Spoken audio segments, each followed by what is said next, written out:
কোরআন যারা মানে না, কোরআনকে যারা এড়িয়ে যায়, কোরআনকে যারা বৃদ্ধাঙ্গুলি দেখাতে চায়, ইসলামকে যারা বৃদ্ধাঙ্গুলি দেখাইয়া নিজের রাজনীতির দলকে জাতির সামনে প্রমোট করতে চায়, আল্লাহর কোরআনকে অবমাননা করে, আল্লাহর কোরআনকে কটূক্তি করে, আল্লাহর নবীকে কটূক্তি করে, নিজের দল এবং মতকে, নিজের দলের মত এবং মতাদর্শকে মানুষের কাছে জোর করে যা চাপাইয়া দিতে চায়, কোরআনের ভাষায় তারা হচ্ছে জালিম। কথা বলতে হবে ঠিক কিনা?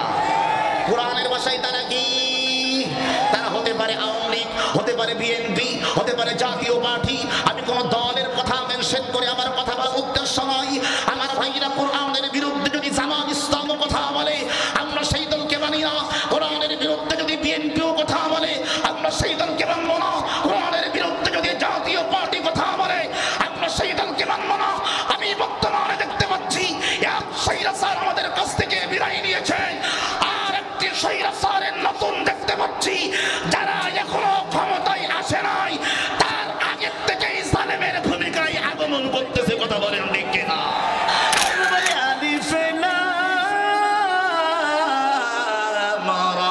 কিতাবুন আনজালনাহু ইলাইকা লিতুখরিজান নাস মিনাজ যুলুমাতি ইলান নূর।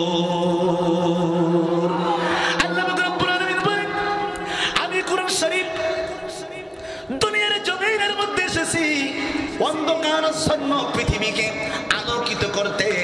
আমি পৃথিবীর জমিন এসেছি কোরআন শরীফ অন্ধকারাচ্ছন্ন পৃথিবীকে কেমনে আলোকিত করব? যেখানে আব্রাহাম লিঙ্কনের থিওরি থাকবে, ওখান থেকে পরিবর্তন করে ইসলামী আইনে আনবো। এই জন্য আমি কোরআন এসেছি। আমি কোরআন এসেছি কারণ অন্ধকার থেকে ধর্ম নিরপেক্ষতা যারা কয়, ওই থিওরি থেকে বেরিয়ে এসে সেকুলারিজম, কমিউনিজম, এক কথায় পৃথিবীর যত মত আছে, যত পথ আছে, যত আদর্শ আছে, আল্লাহ পাক বলেন বিএনপির দেওয়া মতে আমি কোরআন চলবো না, আওয়ামী লীগের দেওয়া মতে আমি কোরআন চলবো না, জাতীয় পার্টির দেওয়া মতে আমি কোরআন চলবো না, জাসদের দেওয়া মতে আমি কোরআন চলবো না। আমি কোরআন এসেছি এমন একটা থিওরি নিয়ে, যেই থিওরি মানুষকে শুধু অন্ধকার থেকে আলোর ভিতরে আনে, আর একবার যদি আলোয় আনে সে আর কোনোদিন অন্ধকারে যেতে পারে না। বাংলাদেশের যত বড় বড় নেতা আছে, রাষ্ট্রপতি থেকে শুরু করে, আমি প্রেসিডেন্ট এরশাদ সাহেবের কবরে গিয়েছিলাম, শহীদ প্রেসিডেন্ট জিয়াউর রহমানের কবরে গিয়েছিলাম, আমি বড় বড় নেতাদের কবরের পাশে যে দেখেছি তাদের কাছে কারা যায়। কিন্তু আমি কিছুদিন আগে পটুয়াখালী জেলার কলাপাড়ায় মাহফিলে গিয়েছিলাম।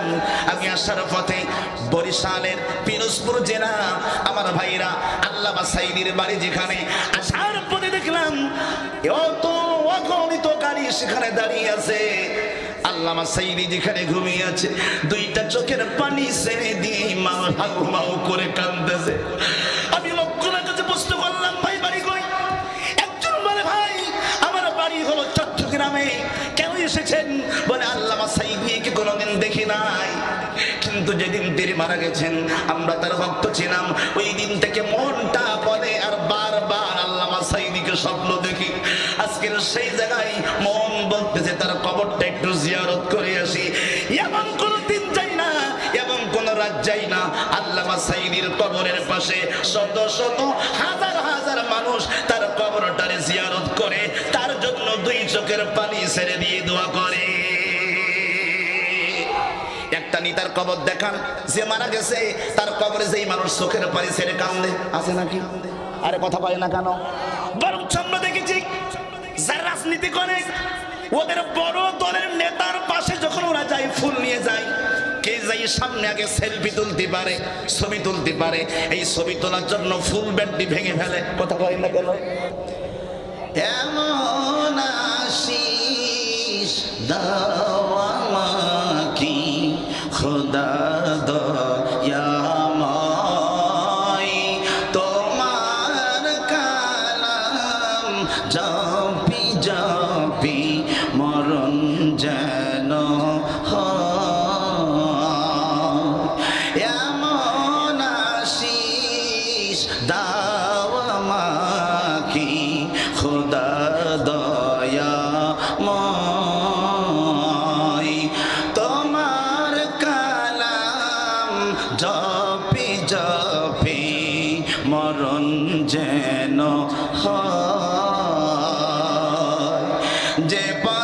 শুধুই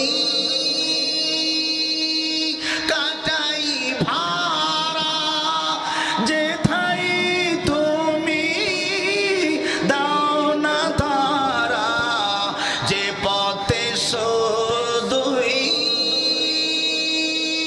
কাটাই ভাড়া যেথায় তুমি দাও না তারা সে পথে চিনার আলো যেন সে পথে চিনার আলো যেন প্রাণে জেগে রয় এমন আশিস দাও আমাকে খোদা দয়াময় তোমার কালাম জপি জপি মরণ যেন হয় আমার সকল কাজের মাঝে তোমায় খুঁজি সকাল সাজে এমন আমার সকল কাজের মাঝে তোমায় খুঁজি সকাল সাজে সুন্নতি রাসূল যে দো সুন্নতি রাসূল যে তো যত করি আমি জয় এমন আশিস দাও সবাই রে এমন আশিস দাও সবাই রে খোদা দয়াময় তোমার কালাম জপি জপি মরণ যেন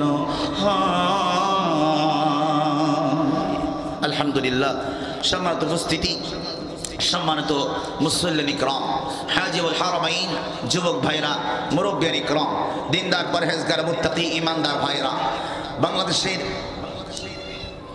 মুসলমানদের জাতির ক্লান্তি লগ্নে বাংলাদেশের ঐতিহ্যবাহী জেলা সাতক্ষীরা সাতক্ষীরা সদর থানার অন্তর্গত কুশখালী ইউনিয়নের ভিতরে কুশখালী কলবাজার সাদ বিন আবি ওয়াক্কাস রাদিয়াল্লাহু তাআলা আনহু হাফিজিয়া ও কওমিয়া মাদ্রাসা এতিমখানার উদ্যোগে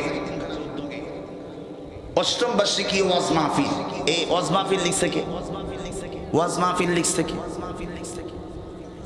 সাতক্ষীরা এই সদর অঞ্চলের এই এলাকার মানুষ এই ভুল এখনো করবে এটা কি মানা যায় কোন কোরআনের মাহফিল ওয়াজ মাহফিল নাম হবে না ইসলামী জলসা হবে না ইসলামী সম্মেলন হবে না কারণ এগুলা ওয়াজ মাহফিলে গান হয় ওয়াজ মাহফিলে নাটক হয় ইসলামী সম্মেলনের নাম দিয়ে নাটক হয় বাংলাদেশে বিশ্ববিখ্যাত বিশ্ববরেণ্য মুফাসসির কোরআনের পাখি আল্লামা সাইদি যে মাহফিলের প্রবর্তন করে গেছেন এই প্রবর্তনের নাম উনি দিয়ে গেছেন তাফসীরুল কোরআন মাহফিল আওয়াজ করে বলুন মাহফিলের নাম কি দিয়ে গেছেন সবাই কথা বলবেন নাম কি দিয়ে গেছেন তাফসীরুল কোরআন মাহফিল তো তাফসীরুল কোরআন মাহফিল যিনি দিয়ে গেছেন আপনারা আল্লামা সাইদির কথা কি পছন্দ হয় আপনাদের একটু আওয়াজ করে বলবেন পছন্দ হয় আল্লামা সাইদি নাম দিয়ে গেছে তাফসীর মাহফিল এই কথার সঙ্গে যাদের চুলকানি আছে তারাই লিখবে ওয়াজ মাহফিল কথা বলে না কারণ তাফসীরুল কোরআন মাহফিল হচ্ছে একমাত্র সঠিক বাকি সবগুলা বেঠিক এগুলো চলবে না আগামী থেকে মাহফিল করতে গেলে মাহফিলের নাম দিবেন তাফসীরুল কোরআন মাহফিল কারণ যেখানে যে মাহফিলে তাফসীর হয় না যেখানে গান বাজনা থিয়েটারের মতন বাপের কেচ্চা পীরের কেচ্চা হয় এটা তাফসীর মাহফিল না এটা মাহফিলের নামে ধান্দাবাজি কথা বলতে হবে ঠিক কিনা বলেন আমার ভাইরা আমরা গতানুগতিক তাফসীর মাহফিল থেকে গতানুগতিক ওয়াজ থেকে বেরিয়ে এসে আমরা সেই পূর্বের ধারা যে ধারা আল্লামা সাইদি রেখে গেছেন সেই ধারায় আমরা ফিরে আসতে চাই কি বলেন আপনারা একমত সবাই হাত তুলে কথা বলতে হবে সবাই একমত আল্লামা সাইদির রেখে যাওয়া স্বপ্ন আমরা বাস্তবায়নের জন্য মাঠে নেমেছি কথা কয় না কথা বলে না ঠিক কিনা কার স্বপ্ন বাস্তবায়ন করব জোরে বলেন কার স্বপ্ন বাস্তবায়ন করব আল্লামা সাঈদীর স্বপ্ন বাস্তবায়ন করব। আমার ভাইরা, আল্লামা সাঈদীর স্বপ্ন কোনো ব্যক্তিগত মানুষের স্বপ্ন নয়। আমার ভাইরা, বিএনপির ভাইরা শহীদ প্রেসিডেন্ট জিয়াউর রহমানের স্বপ্ন বাস্তবায়ন করতে চায়। সেই স্বপ্নটা নিতান্তই ওনার ব্যক্তিগত স্বপ্ন। যারা আওয়ামী লীগ করত তাদের স্বপ্ন ছিল শেখ মুজিবুর রহমানের স্বপ্নে এই দেশটাকে গড়বে। তাদের এই স্বপ্নটা তাদের ব্যক্তিগত স্বপ্ন। জাতীয় পার্টি যারা করে, এরশাদ সাহেবের স্বপ্ন ছিল লাঙ্গলের আদর্শে আদর্শিত করবে এই দেশটা, নিতান্তই এটা তার ব্যক্তিগত স্বপ্ন। কিন্তু আল্লামা সাঈদীর স্বপ্ন ছিল যে তাফসীরুল কোরআন মাহফিল দিয়ে এই দেশটাকে গড়ব। এই স্বপ্ন নিতান্তই ওনার ব্যক্তিগত স্বপ্ন নয়, এটি হচ্ছে বিশ্ব নবী তাজেদারে মদিনা দুলালে আমিনা শাহে মদিনা হুজুর সাইয়্যিদুনা মুহাম্মদুর রাসূলুল্লাহ সাল্লাল্লাহু তাআলা আলাইহি ওয়াসাল্লামের স্বপ্ন। এটি আল্লাহর নবীজির মিশন, ভিশন, চাওয়া পাওয়া, তামান্না, আকাঙ্ক্ষা, ইচ্ছা, এই গোটা পৃথিবীতে কোরআনের রাজ, কোরআনের শাসন, কোরআনের হুকুমত বাস্তবায়ন হবে। আপনারা কি আমার কথার সাথে সবাই একমত কিনা? যারা যারা একমত তারা হাত করে আল্লাহকে দেখাই দেন। লিল্লাহি তাকবীর। আর জোরে বলতে হবে লিল্লাহি তাকবীর। আল কোরআনের আলো। দুই হাত তুলে বলেন, দুইটা হাত খাড়া করে দেন, আল্লাহকে দেখা। লিল্লাহি তাকবীর। নারে তাকবীর। আল কোরআনের আলো। কোথায় জ্বালাবেন? সংসদে জ্বালাবেন। আর জোরে বলেন, আল কোরআনের আলো সংসদে জ্বালো। লিল্লাহি তাকবীর। সম্মানিত উপস্থিতি, আমি আপনাদের মাঝে আজকের তাফসীরুল কোরআন মাহফিলে একটি বিষয় নিয়ে আলোচনা করতে চাই। সে বিষয়টি হলো, সামনে আসতেছে পবিত্র মাহে রমজানুল মুবারক। কি আসতেছে? আওয়াজ করে বলো, কি আসতেছে? রমজান। রমজান আমাদের জন্য রহমত, বরকত, না আমাদের জন্য গজব? বলেন, রমজান কি আমাদের জন্য রহমত না গজব? আমাদের জন্য রহমত। এই রহমতের বাণী দ্বারা আমাদের সামনে আহলান সাহলান মারহাবা মারহাবা বলে আমাদেরকে আহ্বান করতেছে। এই রমজানুল মুবারকে আল্লাহ পাক আমাদেরকে একটি মহিমান্বিত কোরআন নাজিল দিয়েছেন, কোরআন দিয়েছেন, যেই কোরআন আমাদের দিক নির্দেশনা দেয়। আমরা আগামী নির্বাচনের আগে রমজানকে কেন্দ্র করে এই কোরআনকে আমরা দেখাতে চাই। এই বাংলাদেশ হবে কোরআন দিয়ে, স্বপ্ন দিয়ে, কোরআন দিয়ে, সংসদ দিয়ে, কোরআন দিয়ে, রান্নাঘর দিয়ে, কোরআন দিয়ে, মসজিদ দিয়ে, কোরআন দিয়ে, মাদ্রাসা দিয়ে, কোরআন দিয়ে, নেতা দিয়ে, কোরআন দিয়ে, আলেম দিয়ে, কোরআন দিয়ে, সমাজ দিয়ে, প্রত্যেকটি সেক্টরে আল্লাহর কোরআনের রাস, আল্লাহর কোরআনের আইন, আল্লাহর কোরআনের সংবিধান বাস্তবায়িত হোক। এটা আমরা এই রমজানের আগে সিদ্ধান্ত নিতে চাই। কথা বলতে হবে, ঠিক কিনা বলে? আওয়াজ করে বলুন, কথা বলুন, ঠিক কিনা?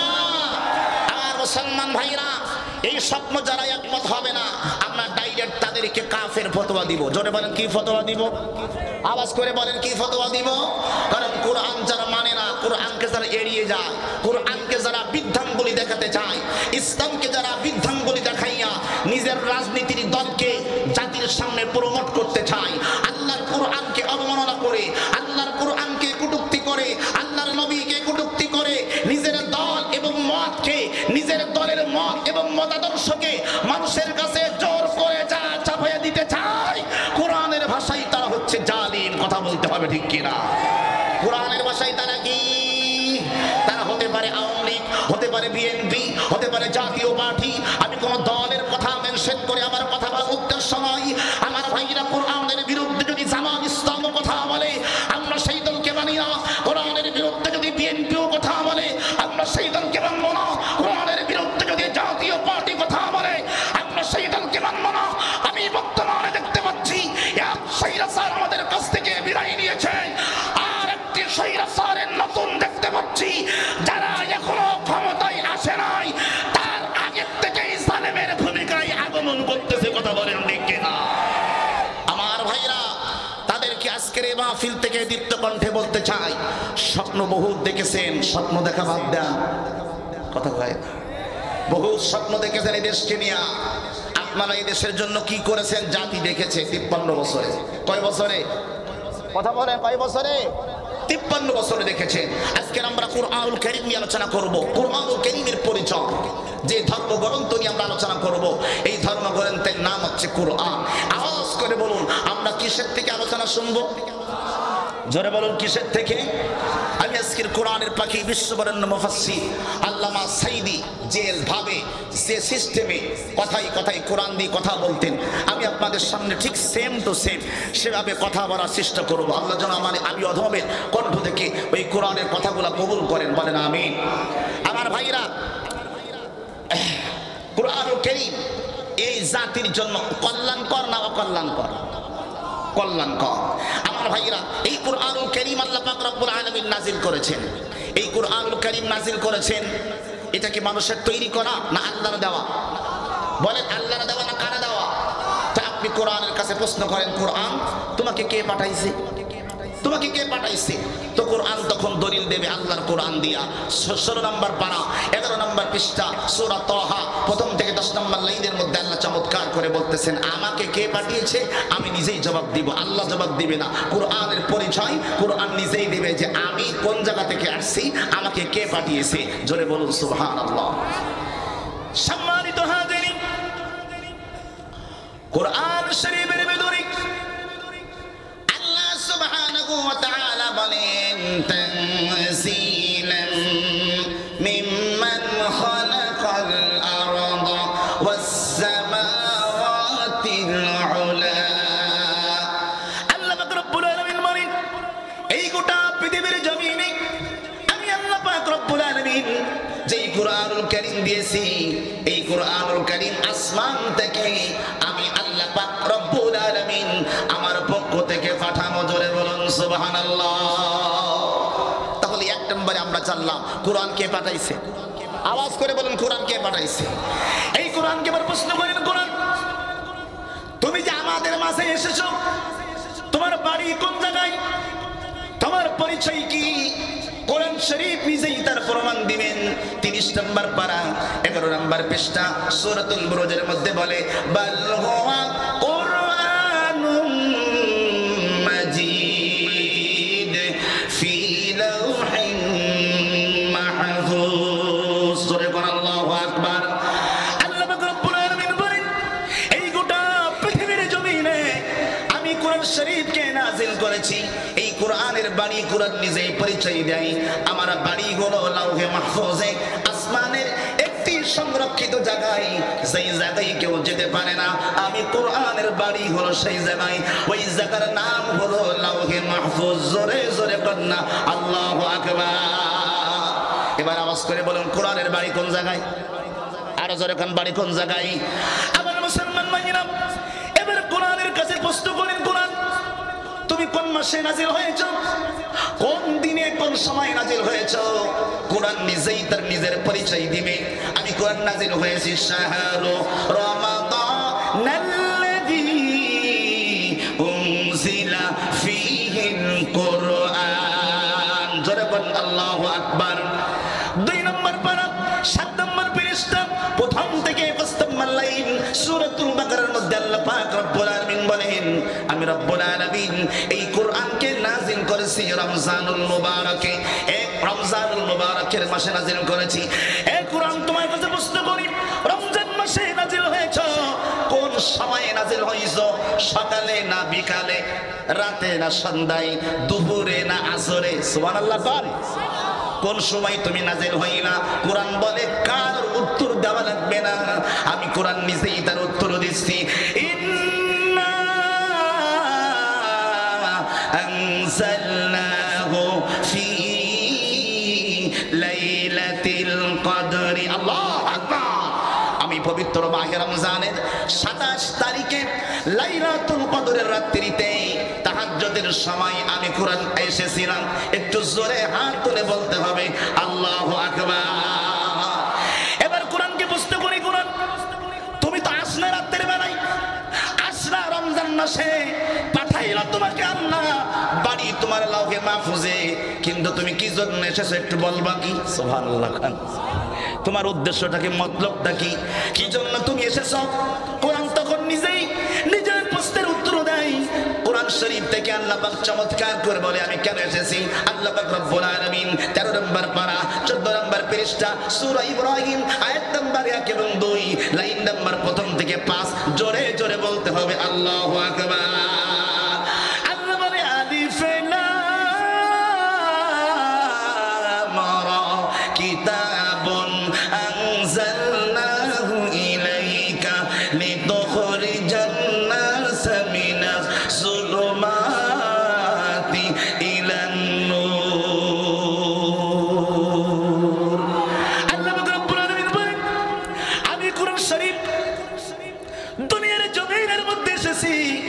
অন্ধকারাচ্ছন্ন পৃথিবীকে আলোকিত করতে আমি পৃথিবীর জমিন এসেছি। কোরআন শরীফ অন্ধকারাচ্ছন্ন পৃথিবীকে কেমনে আলোকিত করব?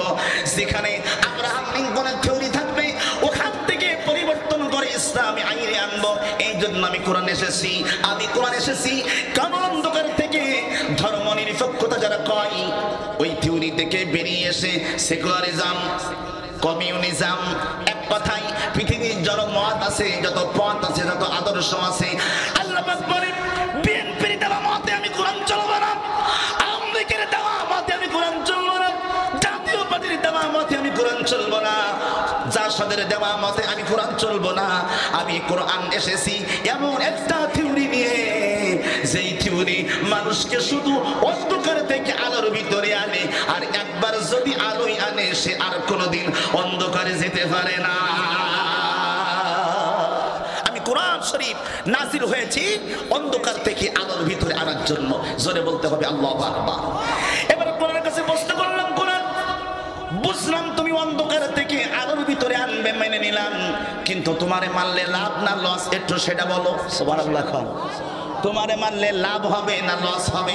আমরা তো ভোট দিলে কিছু টাকা পাই, কথা পাই না? আমরা ভোট দিলে কিছু টাকা পাই, ওই বনি গুলকাই, নাইলে বাদাম পাই, নাইলে প্লানির প্যাকেট পাই, নাইলে ইনতাস বিড়ি, আকিস বিড়ি, গোল্ডি, পাল্লি, ডাল্লি, বেনসন, ইনতাস, আকিস পাই। ও কোরআন, কিছু না কিছু তো আমাদের ভোট দিলে লাভ হয়, কিন্তু কোরআন নেই। তোমাকে যদি সাপোর্ট করি, তোমার কথায় যদি মেনে নেই, তুমি আমাদের কি অন্ধকার থেকে আলোর ভিতরে আনবা, আমাদের লাভটা কি? আল্লাহর কোরআন নিজেই বলে কারোর কাছে যাওয়া লাগবে না, আমি কোরআন নিজেই তার উত্তর দিয়ে দিব।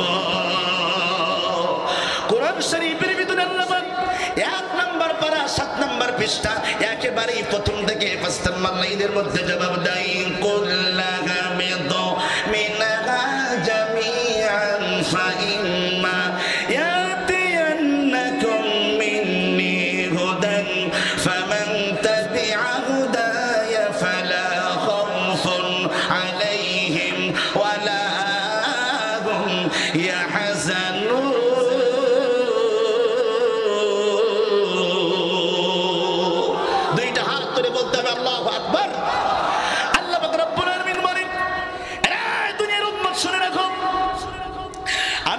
শরীফকে মানলে কি লাভ হবে তোমরা শোনো।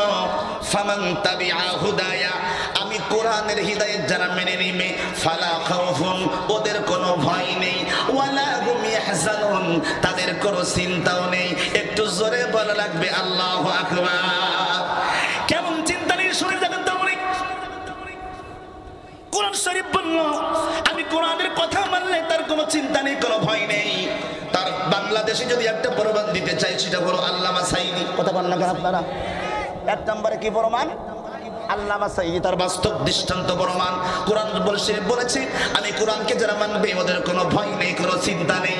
দেখেন আল্লামা সাঈদী এত কষ্টের পরেও তিনি জানেন আমাকে ফাঁসি দিবে, তিনি জানে আমাকে হত্যা করবে, তিনি জানে আমার মাদ্রাসা ভেঙে দিবে, তিনি জানে আমার সন্তানকে হত্যা করবে, তিনি জানে আমার দলের প্রতি আঘাত করবে। এরপরেও সব কিছু জানার পরেও আল্লামা সাঈদী আল্লাহর কোরআনের পথ ছাড়ে নাই, কারণ ওই কোরআনের মধ্যে সেই মজা তো পেয়ে গেছে। জোরে কোন সুবহানাল্লাহ। সেই মজা তো পেয়ে গেছে। তার বাস্তব প্রমাণ আমি দেখেছি। বাংলাদেশের যত বড় বড় নেতা আছে, রাষ্ট্রপতি থেকে শুরু করে, আমি প্রেসিডেন্ট এরশাদ সাহেবের কবরে গিয়েছিলাম, শহীদ প্রেসিডেন্ট জিয়াউর রহমানের কবরে গিয়েছিলাম, আমি বড় বড় নেতাদের কবরের পাশে যে দেখেছি তাদের কাছে কারা যায়। কিন্তু আমি কিছুদিন আগে পটুয়াখালী জেলার কলাপাড়ায় মাহফিলে গিয়েছিলাম। আমি আসার পথে বরিশালের পিরোজপুর জেলা আমার ভাইরা আল্লামা সাঈদীর বাড়ি, যেখানে আসার পথে দেখলাম অত অগণিত গাড়ি সেখানে দাঁড়িয়ে আছে। আল্লামা সাঈদী যেখানে ঘুমিয়ে আছে, 2টা চোখের পানি ছেড়ে দিয়ে মাও হাউ মাউ করে কাঁদতেছে। আমি লোকগুলোর কাছে প্রশ্ন করলাম, ভাই বাড়ি কই? একজন বলে ভাই আমার বাড়ি হলো চট্টগ্রামে। কেন এসেছেন?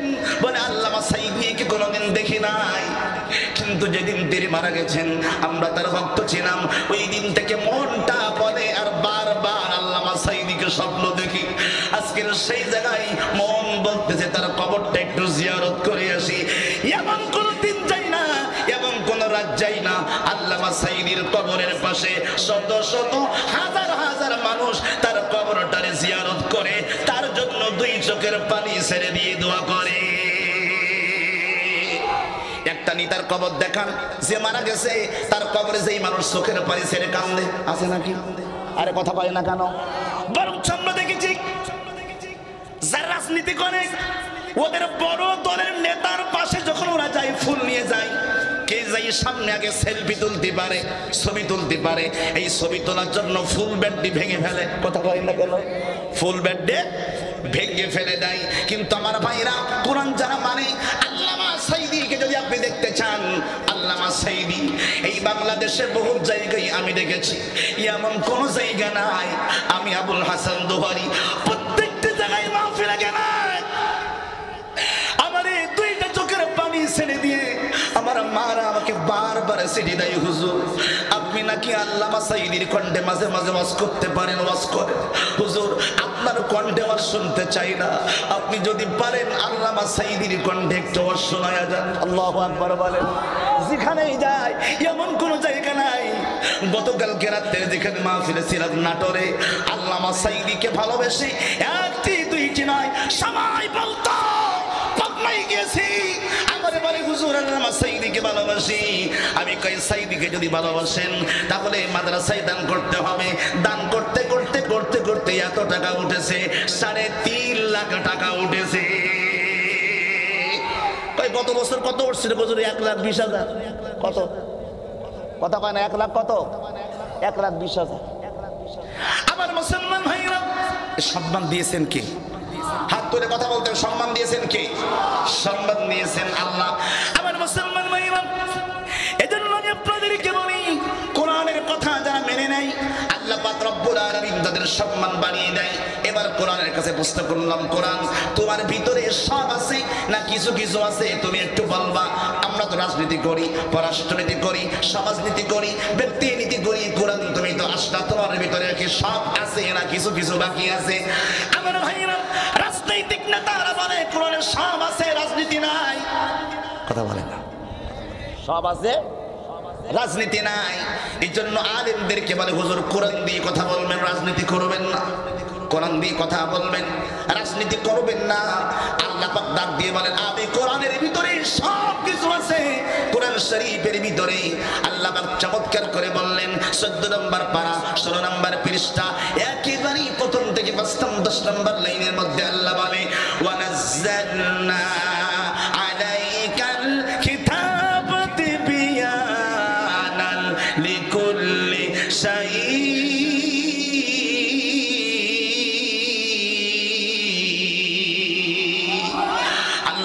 এমন কোন শব্দ নাই, এমন কোন বাক্য নাই যা আমি কোরআনের মধ্যে দেই নাই।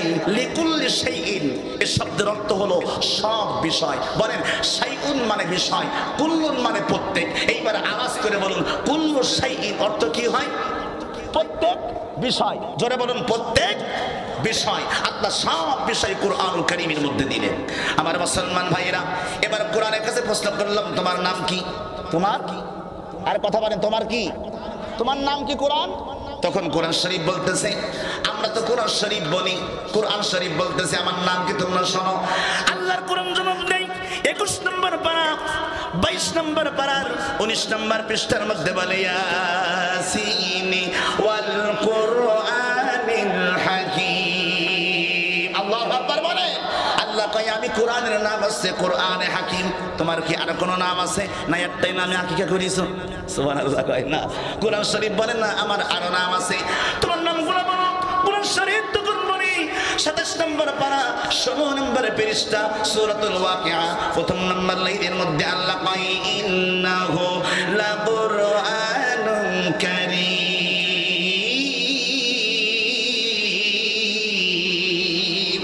আল্লাহ কয় আমি কোরআনের নাম আছে কোরআনে কারীম। ও কোরআন তোমার কি আর কোন নাম আছে নাকি? কোরআন শরীফ আমার উপরে হ্যাঁ আরেকটি নাম আমার আছে, সেই কোরআনের নাম হলো বাল হুয়া কুরআনুম মাজিদ ফি লাউহিন মাহফুজ।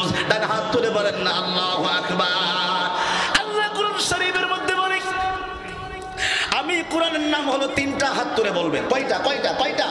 আমি কোরআনের নাম হলো তিনটা, একটা হলো কোরআনে হাকিম, আরেকটা কোরআনে মাজিদ, আরেকটা হলো কোরআনুল কারীম। একটু জোরে জোরে বলতে হবে আল্লাহু আকবার। এবার কোরআনের কাছে বসতে করলাম, কোরআন নেই। তোমার বাড়ি কোন জায়গায় শুনলাম, তোমার নাম কোন জায়গায় শুনলাম, সব কিছু তো শুনলাম। এবার কোরআন তুমি বলো, ও কোরআন রে, এই মানুষের জন্য তুমি কল্যাণকামী না অকল্যাণকামী? সুবহানাল্লাহ, আর জোরে পড় না সুবহানাল্লাহ। কোরআন তখন বলে, ও কোরআন, কোরআন তোমার কাছে প্রশ্ন করি, ও কোরআন তুমি খালি মিথ্যার কথা বলো না, সত্যের কথাও বলো? কোরআন তখন নিজেই দলিল নাই। 18 নম্বর পারা 18 নম্বর পৃষ্ঠার মধ্যে বলে, তাবারাকাল্লাযী নাযালাল ফুরকানা আলা আবদিহি লিয়াকুনা লিল আলামিনা নাযীরা। দুইটা হাত তুলে বলেন আল্লাহু আকবার। আল্লাহ কয়, আমি কোরআন শরীফ এসেছি কেন আসলাম? সত্য এবং মিথ্যাকে পার্থক্য করে দেওয়ার জন্য আমি কোরআন আসলাম। এইবার সবাই দুইটা হাত তুলে একটু আল্লাহকে দেখান দেখি। সবাই দুইটা হাত তোলেন, সবাই বলেন, কোরআন কি শুধু সত্যকে দেখায় না মিথ্যাকেও দেখাতে পারে? কথা কয় না, কথা কয় না। কোরআন শরীফ বললেন, হাত নামান। কোরআনুল কারীম এবার যে কথাটা বলবো আপনার উত্তর দিবেন জোরে। কোরআন শরীফ বলল, আমি কোরআন এসেছি অন্ধকার কোনটা অর্থাৎ সত্য কোনটা আর মিথ্যা কোনটা তোমাদেরকে পার্থক্য করে দেব। এজন্য কোরআন শরীফের মধ্যে আল্লাহ যে সূরা দিয়েছেন, এই সূরার নাম হলো সূরাতুল ফুরকান। ফুরকান মানে হইল সত্য এবং মিথ্যার পার্থক্যকারী। এই সূরার তাফসীর বিগত 17 বছরে আমি করতে পারি নাই। বোঝেন না আমার কথা? আমার কথা বোঝেন না আপনারা? 17 বছর ধরে যে তাফসীরটা করতে পারি না, আজকে সেটা করব। কথা কয় না।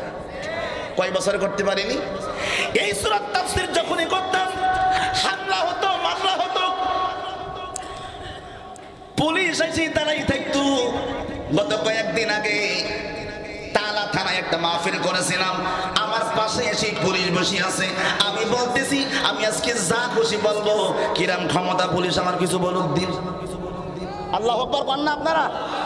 কসম, আমি যে কথাটা বললাম হয়তো বলতে পারেন হুজুর সাফা মেরিছে পুলিশের সামনে, এ কথা কি বলতে পারে? এই কোরআন সাক্ষী, আমি আল্লাহর কোরআন ছুঁয়ে বলতেছি, আমি কোরআন শরীফ সামনে রেখে হাত তুলে বলতেছি, এই কোরআন ছুঁয়ে বললাম, আমি পুলিশকে ডাইরেক্ট বলেছি, এখন আমি সব কোরআনের কথা উন্মুক্ত বলবো।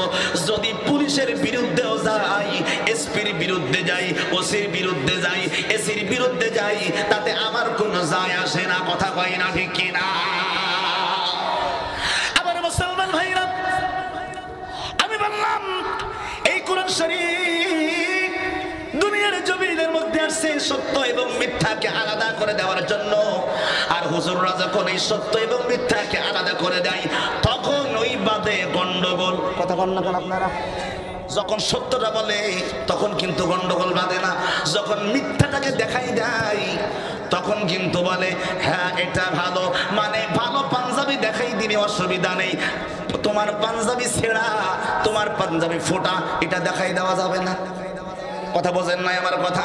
আমার ভাইরা, আমি বললাম কোরআন শরীফ এমন একটা শব্দ, সত্য এবং মিথ্যাকে আলাদা করে দেয় কেমনে? তার বাস্তব প্রমাণ গেছে গতকালকে দিনে। সবাই আওয়াজ করে বলবেন, গতকালকে একটা দিন গেছে, এই দিনের নাম ছিল 21শে ফেব্রুয়ারি। যেরকম কি ফেব্রুয়ারি? সবাই একটু আওয়াজ করে বলেন, 21শে ফেব্রুয়ারিতে কি হয়? এই তো জায়গা মতো নাইছে কুত্তা। আমি যে আওয়াজ করবো সেইটি আমার সামনে যে হাজির। আমি খুলনা থেকে গত পরশুদিন, গতকালকে রাত্রের আগের রাত্রে আমার মাহফিল ছিল খুলনা শহরে। গতকালকে রাত্রে আমার মাহফিল ছিল নাটোর জেলা গুরুদাসপুর থানা। খুলনা থেকে মাহফিল করে আমি যখন কাউন্টারে এসে আমার প্রাইভেট কারের মধ্যে বসে আছি, আমার পাশে দেখলাম, তাকায়া তাকায়া দেখলাম একটা শহীদ মিনার দাঁড়িয়ে আছে। আর শহীদ মিনারে রাজনৈতিক নেতারা 12টার পরে ফুল দিয়া জাতিকে সম্মান করতেছেন, জাতিকে শ্রদ্ধা জানাচ্ছেন। তারা ফুল দিয়ে চলে গেছে, ওখানে কোনো মানুষ নাই। কিন্তু কিছুক্ষণ পরে তাকায়া দেখি ওই কুত্তা আয়েশা ওই শহীদ মিনারে একটা পা উঁচু কইরা পেশাব করে দিচ্ছে। এবার বলেন সবাই আমার ভাইয়েরা, আজকের বাংলাদেশের জমিনে এই কথাগুলো আল্লামা সাঈদী বলতো, এই জন্য আল্লামা সাঈদীকে রাজাকার বলতো। কথা কয় না, কথা কয় না। এই কথাগুলো আল্লামা সাঈদী বলতো, এই জন্যই তাকে গ্রেফতার করে রেখেছিল, কথা বলতে দিবে না। কিন্তু ওরা ভুলে গেছে আল্লামা সাঈদী মরে যেতে পারে। আল্লামা সাঈদীর উত্তরসূরি আবুল হাসান দোহারি তো মরে নাই। আল্লামা সাঈদী মারা যেতে পারে, সাঈদীর উত্তরসূরি মুফতি আমির হামজা মরে নাই। আল্লামা সাঈদী মরতে পারে, আল্লামা সাঈদীর উত্তরসূরি মিজানুর রহমান আজহারি তো মরে নাই। কথা কই না, ঠিক কিনা বলে?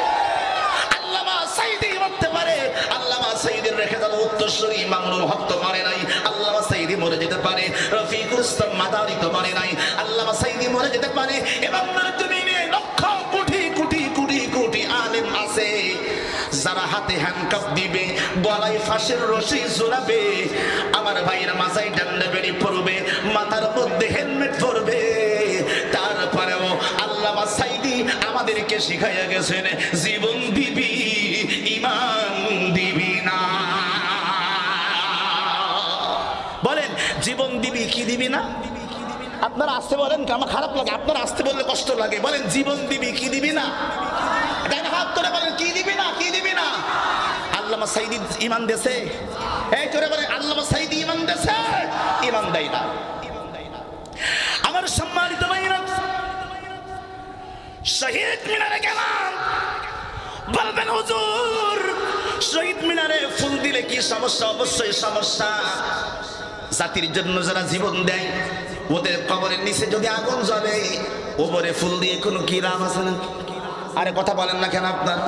আল্লামা সাঈদীর কবরে যান, কবরের উপরে কোনো ঘাস মাত্র নাই, কবরের উপরে কোনো ফুল নাই, পাকা কোনো কিছু গম্বুজ করা নাই। অথচ আল্লামা সাঈদী এমন একটা মানুষ, এমন কোন মানুষ নাই তার কবরের পাশে যে দুই চোখের পানি ছেড়ে দিয়ে মানুষ তার জন্য দোয়া করে না। আমার ভাইরা যারা রাজনীতি করেন, 21শে ফেব্রুয়ারি যখন আসে, বছরে একদিন তোমরা শহীদদের স্মরণ করো, অথচ তাদের জন্য দোয়া করো না। কথা কয় না, জোরে বলেন কি করে না? তাদের জন্য দোয়া করে না, শুধুমাত্র ফুল দেয়। আর এই যে আল্লাহর বান্দারা দাঁড়ায় আছে, আর এই যে মিডিয়া দাঁড়ায় আছে, দেখবেন এই মিডিয়াগুলি ছবি তোলার জন্য সামনে বসে আছে। কয় আমি বিএনপি করি, আমি জাতীয় পার্টি করি, আমি আওয়ামী লীগ করি। ছবি তুলেছে, ছবি তুলে সবার সামনে এবার সুন্দর করে এডিট করে ফেসবুকের মধ্যে ছেড়ে দিছে, আর সবাইকে বলতেছে 21শে ফেব্রুয়ারির শুভেচ্ছা। কথা কয় না, কথা কয় না। 21শে ফেব্রুয়ারির শুভেচ্ছা স্বাগতম জানাচ্ছে। আবার গতকালকে দেখলাম আমার ভাইরা, এক আওয়ামী লীগের নেতা মুখের মধ্যে মাছ পড়িছে। আমার দিকে তাকান, ও কত বড় বীর পুরুষ, ও মুখের মধ্যে সুন্দর করে মাছ পড়িছে, একেবারে মেয়ে লোকের মতন পর্দা করিছে, চোখটাও ভালো করে দেখা যায় না। 3জন 4জন শহীদ মিনারের সামনে যাইয়া ফুল দিয়ে শুভেচ্ছা জানাই, ফুল দিয়ে শুভেচ্ছা জানাই, আর বলে শেখ হাসিনা আবার ফিরে আসবে, আবার ফিরে আসবে। তোরা মাছ পরিস কেন? কথা কই না, কথা কই না। মাছ পরিষ্কার। আমার ভাইরা, আমি এই কথা কোনো ব্যক্তিকে বলছিলাম, এখানে কুশকারীর ভাইরা যারা এই মাহফিল শুনতে এসেছেন, আপনারা বিএনপি করতে পারেন, জাতীয় পার্টি করতে পারেন, আমি সবাইকে উদ্দেশ্য করে বলতেছি, ওই শহীদদের জন্য আপনি প্রাণ খুলে দোয়া করে আপনি ফুল দিয়ে শহীদদের কি ফায়দা করলেন, যে দেশের জন্য জীবন দিল। সবাই আওয়াজ করে বলুন 21শে ফেব্রুয়ারি আন্তর্জাতিক কি দিবস? আরে কথা বলেন, আন্তর্জাতিক না, শহীদ দিবস না, আন্তর্জাতিক মাতৃভাষা দিবস। জোরে বলতে হবে কি দিবস? আর জোরে কোন কি দিবস? আমরা কত বড় চাটুকার, রাজনৈতিক নেতাগুলি কত বড় চিটার। আমি সবাইকে বলছি না, বেশিরভাগ নেতারা শুধুমাত্র নিজের দলের ফায়দার জন্য আর নিজের ফায়দার জন্য রাজনীতি করে। কথা বলেন না কেন আপনারা? বেশিরভাগ কি করে? নিজের লাভের জন্য আর দলের ফায়দার জন্য রাজনীতি করে। তার কারণ আমার ভাইরা, এরাই শহীদ মিনারে ফুল দেয়, কি দেয়, আর বলে আমরা মাতৃভাষাকে ভালোবাসি। এইবার খেয়াল করেন, হঠাৎ করে যখন ফুল দেছে ইতিমধ্যে একটা ফোন আসছে। হ্যালো হ্যালো হ্যালো, এই যে প্রথমেই হ্যালো বললাম, এই হ্যালো শব্দটা কি বাংলা না ইংরেজি? আরে কথা বল না কেন আপনারা? এই শব্দটা কি বাংলা না ইংরেজি? এই শব্দটি হলো আমার ভাইরা ইংরেজি। ও সবার সামনে বাংলায় আমার ভাষার জন্য জীবন দিয়েছি, তার মতন সিটার কেউ নেই। তুই একদিকে বলিস ভাষার জন্য জীবন দিয়েছি, তোর পায়ের মধ্যে যে জুতা ইন্ডিয়ান জুতা, কথা বল না কেন আপনারা? তোর বউরে যে শাড়ি পরাস এটা বাংলাদেশের শাড়ি না, ইন্ডিয়ার বেনারসির শাড়ি, কথা বলেন না কেন আপনারা?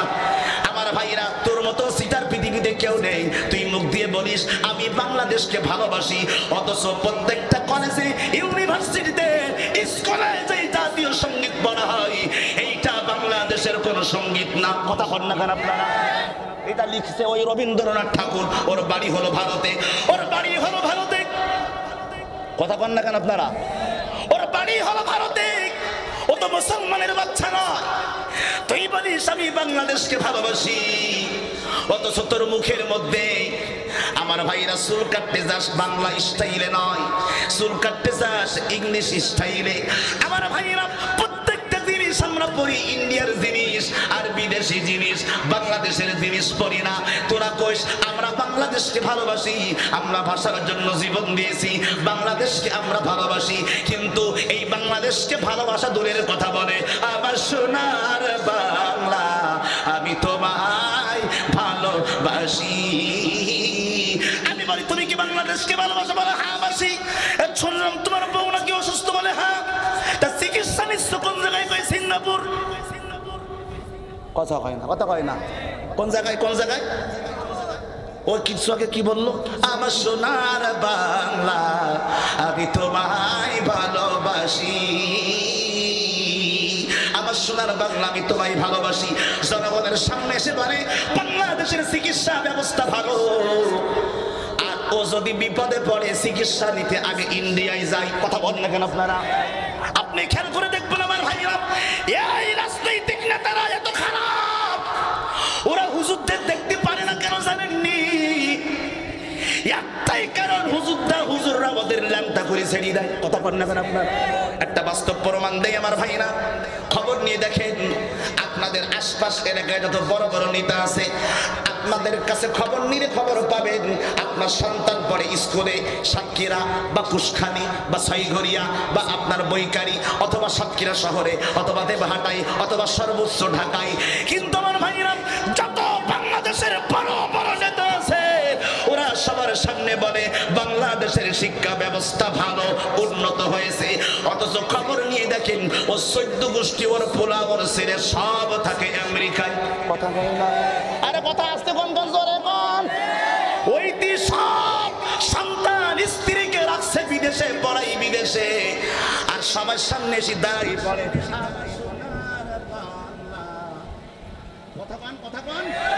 সবার সামনে বলে আমার সোনার বাংলা। আমি কই তোর মতন সিটার তুমি আর 2 নম্বরে নেই, কথা কন। এজন্য এই বাটপারি বাদ দিতে হবে।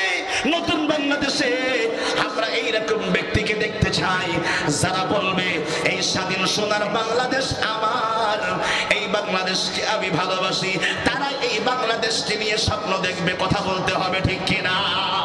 গত 2 দিন আগে আমার ভাইরা আমরা এমন বাংলাদেশ দেখতে চাই, এই বাংলাদেশের জমিনে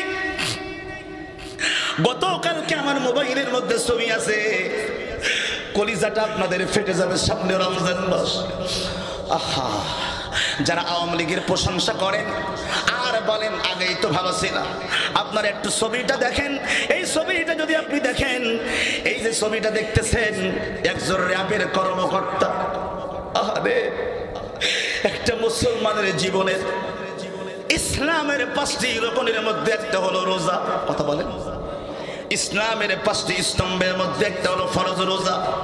এই র্যাবের কর্মকর্তা তিনি একজন ব্যক্তিকে জামাত ইসলামী বানাইয়া তাকে বন্দী করে রেখে দিল জেলখানার ভিতরে, আর তার আপন স্ত্রীকে বলতেছে তোমার স্বামীকে আমরা ছেড়ে দিব। র্যাবের এই কর্মকর্তা, এর নাম হলো আলেফ, এই র্যাবের কর্মকর্তা বলে ছেড়ে দিব, কিন্তু একটা শর্ত আছে, তোমাকে তোমার দেহটা আমাকে দিতে হবে, অর্থাৎ তোমার সঙ্গে আমি অবৈধ মিলেমিশা করবো, তাহলে তোমার স্বামীকে ছাড়বো। স্ত্রী তখন ডাক দিয়ে বলে এটা রমজান মাস, আমি রোজা রেখেছি, এক নম্বরে আমি আমার সতীত্বকে নষ্ট করব না, আর দুই নম্বরে এই তো রমজান মাস রোজা রাখা অবস্থায় কোনো ক্রমে এটা সম্ভব নয়। এই হারামজাদা কত বড় খারাপ, আমার বাংলাদেশের 1 লক্ষ আলেম সাইন করেছে গতকালকে এর ফাঁসি দেওয়ার জন্য। এই হারামজাদা কি করেছে, ওই রোজাদার আম্মাকে, রোজাদার মহিলাকে, ওই রোজাদার আমার মাকে রোজা রাখা অবস্থায় জোর করে তারে ধর্ষণ করাইয়া তার রোজাটা নষ্ট করেছে। আমার ভাইরা, এই ফেব্রুয়ারি কি হবে, এই জন্য তো আমরা জীবন দেই নাই। কথা বলেন না কেন আপনারা? এই জন্য তো শহীদ মিনার হয় নাই, এই জন্য তো রফিক জব্বার সালাম বরকত জীবন দেয় নাই। কথা বলেন না কেন আপনারা? কথা বলেন। এই জন্য তো রফিক সালাম জব্বার জীবন দেয় নাই। আমার মায়ের ইজ্জত যদি নষ্ট হয়ে যায়, আমার মায়ের ইজ্জত যদি ভালো না থাকে, আমার মা যদি রাস্তায় নিরাপদে বের হতে না পারে, আমার মায়ের সম্ভ্রম যদি নিরাপদে না থাকে গো, এই শাহাদাতের দিবস, এই ভাষা দিবস দিয়ে আমাদের কোনো ফায়দা হবে? ফায়দা হবে না। আমার কথায় কষ্ট পাচ্ছেন নাকি আপনারা? তাহলে কান খাড়া করে শুনেন আমার ভাইরা। এই জন্য আমার মুসলমান ভাইরা, আমি আপনাদেরকে নিয়ে বলি, এই 2025 সালে এসে বলি, এই দেশ 95% মুসলমান বাস করে। এটা হিন্দুদের রাষ্ট্র না মুসলমানের রাষ্ট্র? এই হাত তুলে কথা বলেন, দুই হাত তুলে বলেন, জোরে বলেন, এটা কাদের রাষ্ট্র? আরো জোরে কোন কাদের রাষ্ট্র? হাত নামান। এটা যদি মুসলমানদের রাষ্ট্র হয়, তাহলে আমার ভাইরা, হিন্দুরা থাকে জামাই আদরে, আমরা কেমন স্বাধীন হলাম? সামনে মাস আসবে 26শে মাস, স্বাধীনতা দিবস। কথা হয় কি মাস? কি মাস? 26শে মার্চ স্বাধীনতা দিবস তুমি পালন করবে। অথচ আমরা বাংলাদেশ স্বাধীন হলাম কেমনে? গত 3 থেকে 4 দিন ধরে তোমার মুজিবারের বিরুদ্ধে কথা বললি, তুমি মামলা দিতে। যারা বিএনপি করেন, প্রেসিডেন্ট জিয়াউর রহমানকে নিয়ে কটূক্তি করলে তুমি মামলা দিতে। জাতীয় পার্টির এরশাদকে নিয়ে বাজে মন্তব্য করলে তুমি মামলা দিতে। অথচ আজকে 2 দিন 3 দিন ধরে আমার ভাইরা, ওই শেখ হাসিনা এত জঘন্য, এত খারাপ ছিল, একজন ব্যক্তিকে শিক্ষাক্রমে পাঠ্যপুস্তক বোর্ডে তাকে রেখে গেছে। 2 দিন আগে সে আমার রসুলকে অপমান করেছে, আমার রসুলকে কটূক্তি করেছে। আমার ভাইরা, এখানে শেষ নয় আমার ভাইরা, খালি কটূক্তি করে নাই, এই হারামি এত জঘন্য ছিল আমার ভাইরা, এত খারাপ ছিল আমার মুসলমান ভাইরা, এত জঘন্য ছিল। সেই ব্যক্তি এইটা করার পরেও এখানে ক্ষান্ত হয় নাই আমার ভাইরা। ওই লোকটার নাম ছিল রাখাল সাহা। এই রাখাল সাহা আমার নবীকে লাঞ্ছিত করলো, এবং কবি গালিব এইটা বসে হাসিনা রেখে গেছিল। সেই 2 দিন আগে আল্লাহর নবী, বিশ্ব নবী মুহাম্মদুর রাসূলুল্লাহ সাল্লাল্লাহু তাআলা আলাইহি ওয়াসাল্লামকে নিয়ে বাজে মন্তব্য করেছে, কটূক্তি করেছে। আমার ভাইরা, এখনো পর্যন্ত 3 দিন হয়ে গেছে গো, এখনো পর্যন্ত তাদেরকে গ্রেফতার করা হয় নাই। কথা বলেন না কেন আপনারা? এখনো পর্যন্ত গ্রেফতার করা হয় নাই আমার ভাইরা। অথচ কুরআন শরীফের মধ্যে আল্লাহ পাক রব্বুল আলামিন 22 নম্বর পারা 5 নম্বর পৃষ্ঠা সূরা আহজাবের মধ্যে ডাক দিয়ে কয়, ইন্নাল লাযীনা ইউযুনাল্লাহা ওয়া রাসূলাহু লা'আনাহুমুল্লাহু ফিদ দুনিয়া ওয়াল আখিরা। ডান হাত তুলে বলেন না আল্লাহু আকবার। আল্লাহ কোরআন শরীফের মধ্যে বলে, ইন্নাল লাযীনা, নিশ্চয় যারা ইউযুনাল্লাহ, আমি আল্লাহকে কষ্ট দেয়, ও রাসূলহু, এবং আমার রাসূলকে কষ্ট দেয়, লা'আনাহুমুল্লাহ, আমি আল্লাহ নিজেই তাদেরকে অভিশাপ দিলাম, ফিদ দুনিয়া ওয়াল আখিরা। এই আয়াতের তাফসীরের মধ্যে আসছে, কোন ব্যক্তি যদি আল্লাহকে নিয়ে কটূক্তি করে, কাকে কাকে কাকে? এই দেখেন সময় মতন কথা না বললে আমার খারাপ লাগে ভাই, সত্যি কথা বলেন। কাকে? এই জোরে কোন কাকে? আল্লাহকে নিয়ে কটূক্তি করে। এই আমার ভাইরা, এই আপনাদের এই কুশখালি জায়গার নামটা মনে নেই, কারণ মনে থাকলে একটু স্মরণ করাই দেন। সব থেকে বেশি মানুষ হয়েছিল আমার মাহফিলে ও কয়েক বছর আগে, প্রায় 7 বছর আগের কথা বলছি। শিকড়ি, হ্যাঁ শিকড়ি, হ্যাঁ শিকড়ির মাহফিলে, ওই মাহফিলে আমি কিন্তু আওয়ামী লীগকে নিয়ে কোনো কথাই বলি নাই, অথচ বৈকারী চেয়ারম্যান হারামজাদা আসলে কথা কয় না কেন আপনারা? এটা টাটকা হারামজাদা, ওরে যে হারামজাদা বলবে না সেটাও হারামজাদা, কথা কন না কেন আপনারা? ওরে যে হারামজাদা বলবে না সেটাও হারামজাদা। ও এই সাতক্ষীরা সদরের প্রত্যেকটি জায়গায় আলেমদেরকে লাঞ্ছিত করতো, কথা কন না কেন আপনারা? প্রত্যেকটা জায়গায় আলেমদেরকে লাঞ্ছিত করতো। আমার নামে পেপারিং করে থানায় আমার নামে মামলা দিয়েছে, মামলা দিয়ে মামলা এজাহারে লিখেছে আবুল হাসান দোহালি আওয়ামী লীগকে নিয়ে কটূক্তি করেছে, বঙ্গবন্ধুকে নিয়ে কটূক্তি করেছে। আমি তাকে দ্রুত গ্রেপ্তারের দাবি জানাই। এইটা যেদিন দিয়েছে আর থানায় কিছু টাকা মেরিয়ে দিয়েছে, দেওয়ার পরে প্রশাসন বলতেছে এই পুরা সাতক্ষীরা সদরে আবুল হাসান দোহালি যেন ওয়াজ করতে না আসে। আপনারাই প্রমাণ। এই সময়ে এই সাতক্ষীরা সদরে বহু জায়গায় মাহফিল হয়েছিল, আমি আসতে পারি নাই, কথা কন না কেন আপনারা? আমি আসতে পারি নাই, পারমিশন হয় নাই। যেখানে মাহফিল স্টেজ বানানো শেষ, প্যান্ডেল করা শেষ, সন্ধ্যাবেলায় পুলিশ এসে ভেঙে দিয়ে যেত, কথা কন না কেন আপনারা? আমি পুলিশকে জিজ্ঞাসা করলাম, ভাই আপনারা কেন করতেছেন? আমাকে ডাক দিয়ে কই হুজুর আমার কোনো দোষ নেই, উপরে চাপ আছে। আমি উপরের লোকটা কিনা কই বৈকারী চেয়ারম্যান। আরে কথা কন না কেন আপনারা? আমি নাম ধরে বলতেছি।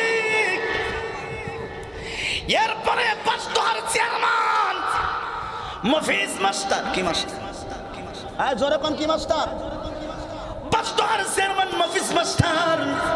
আমি কোরআনের কথা বলার কারণে, আল্লামা সাইদির মুক্তি চাওয়ার কারণে, মুফতি কাজী ইব্রাহিমের মুক্তি চাওয়ার কারণে, কাজী ইব্রাহিমের মুক্তি চাওয়ার কারণে, আমার ভাইরা মিজানুর রহমান আজহারিকে নিয়ে কথা বলার কারণে, আপনারা সবাই বলেন তো দেখি আল্লামা সাইদির মুক্তি চাওয়া কি আমার অপরাধ? আর কথা কই না কেন, অপরাধ নাকি? আল্লামা সাইদি কি অপরাধ নয়? আমি আল্লামা সাইদির কথা কেন বললাম? ওই মাহফিলে বিশৃঙ্খলা করেছিল রেওয়ারি বাজার প্রাইমারি স্কুল মাঠে, অথচ চেয়ারম্যান নিজেই কিন্তু ওইখানে উপস্থিত ছিল না, কথা বল না কেন আপনারা? লোকের মুখে শুনে পরবর্তী আমার প্রায় 5টা মাহফিল করতে দেয় নাই। আমি চেয়ারম্যানকে ফোন দিয়ে বললাম, ভাই কি ব্যাপার, আমার মাহফিল বন্ধ করলেন কেন? কই আপনাদের মতন আলেমদেরকে ডাইরেক্ট কোরাস ফায়ারে মেরে দেওয়া উচিত। আমি বললাম কি অপরাধ আমার? বলে অপরাধ কিছু না, আপনারা কোরআনের নামে রাজনীতি করেন। আমি কই কোরআনের নামে রাজনীতি আমি করতে পারি, আপনার করার অধিকার নাই। আজকে আপনি আমার মাহফিল করতে দেন নাই, এমন দিন সামনে আসবে আপনার নাকের ডাকাই যায় কোরআনের পথ করে উড়বে। আল্লামা সাইদি বলে গিয়েছিল, জালিমদের এমন সময় আসবে, জালিমদের নাকের ডাকাই কোরআনের কালেমার পতাকা পথ করে উড়বে, ওরা ছায়া ছায়া দেখবে, কিছু করতে পারবে না। আমার মনে হয় সেই দিন এসে গেছে। কথা বলেন না, ঠিক না? সেই জায়গায় আমি আবার দাওয়াত নিয়েছি। আমি কইছি মফিসটা করে দেখি নিয়ে আসি। আমি কইছি মফিস কই হুজুর টানা তো, কথা কয় না, কথা কয় না। এরাই আমার মুসলমান ভাইরা, আল্লাহ জালিমদেরকে ছাড় দেয় কিন্তু ছেড়ে দেয় না, কথা বলেন না কেন আপনারা? কি আপনারা কি আমার কথা রাগ করতেছেন নাকি? আল্লাহ জালিমদেরকে বলেন, আল্লাহ জালিমদেরকে কি দেয়? ছাড় দেয় কিন্তু ছেড়ে দেয় না। আল্লাহ ছেড়ে দেয় না, তার বাস্তব প্রমাণ আমার ভাইরা। আজকে আমি আপনাদেরকে এই এলাকায় মাহফিলে এসে আপনাদেরকে জানাইয়া দিয়ে গেলাম, সবাই মুসলমান কান খাড়া করে শোনেন। এই কুরআনুল কারীমের মজলিস হলো এমন একটা মজলিস, এইখান থেকে আপনাদেরকে কোরআনের সঠিক তথ্য জেনে যেতে হবে। আমার ভাইরা যদি মুসলমান দাবি করেন আর যদি মনে করেন যে না আমি হরে কৃষ্ণ, আমি কি জোরে কান আমি কি, তাহলে কালকের থেকে হিন্দুদের সাথে পূজা করবেন, আমি কিছু বলবো না, কথা কয় না। যদি দাবি করেন আমি মুসলমান, তাহলে কোরআনের মাহফিলে যা বলবো শোনা লাগবে। কথা কন না কেন আপনারা? গতকালকে আমার ভাইরা, আমার শিগগির ভাইরা, আমার কুশকারীর ভাইরা, বাংলাদেশে এখন স্বাধীন হয়েছে, ইসলাম কিন্তু কায়েম হয়নি। কথা কয় না, ইসলাম কিন্তু কায়েম হয়নি। ইসলাম যদি কায়েম হতো, বাংলাদেশের হাজার হাজার আলেম সংসদের মধ্যে দাবি করেছে আল্লাহর নবীকে নিয়ে কেউ যদি বাজে মন্তব্য করে, আল্লাহর নবীকে নিয়ে যদি কেউ বাজে মন্তব্য করে, আল্লাহর রাসূল আল্লাহ কোরআন শরীফের মধ্যে ডাইরেক্ট বলেছেন ফাকতুলুহু মান সাব্বা নাবিয়ান ফাকতুলুহু, তাকে ডাইরেক্ট কতল করে দাও, জবাই করে দাও। আওয়াজ করে বলুন কথা কার? আর জোরে বলুন কথা কার?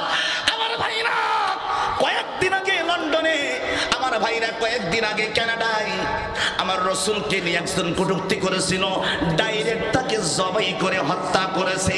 আল্লাহর নবী রাহমাতাল লিল আলামিন বলেছেন, আমি আপনাদেরকে বলতে চাই আজকের বাংলার জমিনে এই মুখে দাড়ি রেখে লাভ কি, মাথায় পাগড়ি দিয়ে লাভ কি, গায়ে পাঞ্জাবি দিয়ে লাভ কি? এই পাগড়ির যিনি প্রবর্তক, পাঞ্জাবির যিনি প্রবর্তক, ইসলাম যিনি আমাদের কাছে হাতের মুঠোর মধ্যে তুলে দিয়ে গেলেন, ওই নবীর সম্মান যদি না থাকে এই জমিনে মুসলমান নাম নিয়ে বেঁচে থেকে কি কোনো লাভ আছে নাকি? হাত তুলে কথা বলেন, কোনো লাভ আছে? কোনো লাভ আছে? কোনো লাভ নেই। আপনি কিসের মুসলমান? আপনি খালি নুনু কাটা মুসলমান। কথা কয় না? কি কাটা মুসলমান? নুনু কাটা, নুনু কাটা। বোঝেননি আপনারা? সুন্নাতে খাতনা করা মুসলমান। কি আমি একটু বেশি বলি ফেললাম নাকি? এটা বাস্তব প্রমাণ। আমার ভাইরা শোনেন, এই জন্য আমি আপনাদেরকে বলি আজকের তাফসীর মাহফিল থেকে শুনে যান, সিদ্ধান্ত নিতে হবে। সিদ্ধান্ত নেবেন কারা কারা দেখি? সিদ্ধান্ত নিতে হবে, হাত তোলেন সবাই, হাত তোলেন দেখি। সিদ্ধান্ত নিতে হবে, দুইটা হাত তোলেন সবাই, আবার হাত নামান, আবার হাত তোলেন সবাই, তুলতে হবে, আবার হাত নামান, আবার সবাই দুইটা হাত তুলে দেন। এবার বলেন আপনারা সিদ্ধান্ত নিতে পারবেন কারা কারা? তারাই একটু জবান ছেড়ে কর আল্লাহু আকবার, আর জোরে কর আল্লাহু আকবার, আর একবার কর আল্লাহু আকবার। এইবার সবাই হাতটা নামান। আমি জানি সাতক্ষীরার মানুষ সিদ্ধান্ত নিতে ভুল করবে না। বলবো কথাটা, বলবো বলবো শোনেন তাহলে আমার ভাইরা, তিনটা সিদ্ধান্ত আপনাদের আজকে নেওয়া লাগবে। নবীর নামে কটূক্তি করলে সংসদের মধ্যে কোনো আইন নাই, সংসদের মধ্যে কোনো আইন নাই।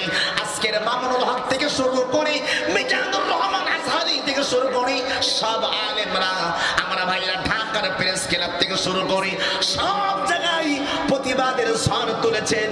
আর একটি কথাই বলেছেন, এই বাংলার জমিনে আমার নবী, আমার বিশ্ব নবী মুহাম্মদুর রাসূলুল্লাহ সাল্লাল্লাহু তাআলা আলাইহি ওয়াসাল্লামকে দিয়ে যদি কেউ কটূক্তি করে, যদি প্রশাসন আছে না নাই? কথা ভাই, কথা ভাই, প্রশাসন আছে, আমরা শুরুতেই প্রশাসনের হাতে ওদেরকে তুলে দিব। কিন্তু প্রশাসন যদি ওইটার বিচার না করে, টাকা খেয়ে যদি মেরি দেয়, টাকা খেয়ে যদি প্রশাসন ছেড়ে দেয়, তাহলে আমরা ওয়াদাবদ্ধ হব, আজকের এক নম্বর সিদ্ধান্ত নিব, আমার আল্লাহ আর আমার বিশ্ব নবী মুহাম্মদুর রাসূলুল্লাহকে নিয়ে যদি কেউ বাজে মন্তব্য করে, আজকের থেকে আমরা কুশকারীর ভাইরা সিদ্ধান্ত নেবেন, ওই ব্যক্তিকে যেখানেই পাবো আমার কোরআনের আইন অনুযায়ী 22 নম্বর পারা 5 নম্বর পৃষ্ঠা সূরাতুল আহজাবের 56-57 নম্বর আয়াত, তাকে ডাইরেক্ট কতল করতে হবে, হত্যা করতে হবে।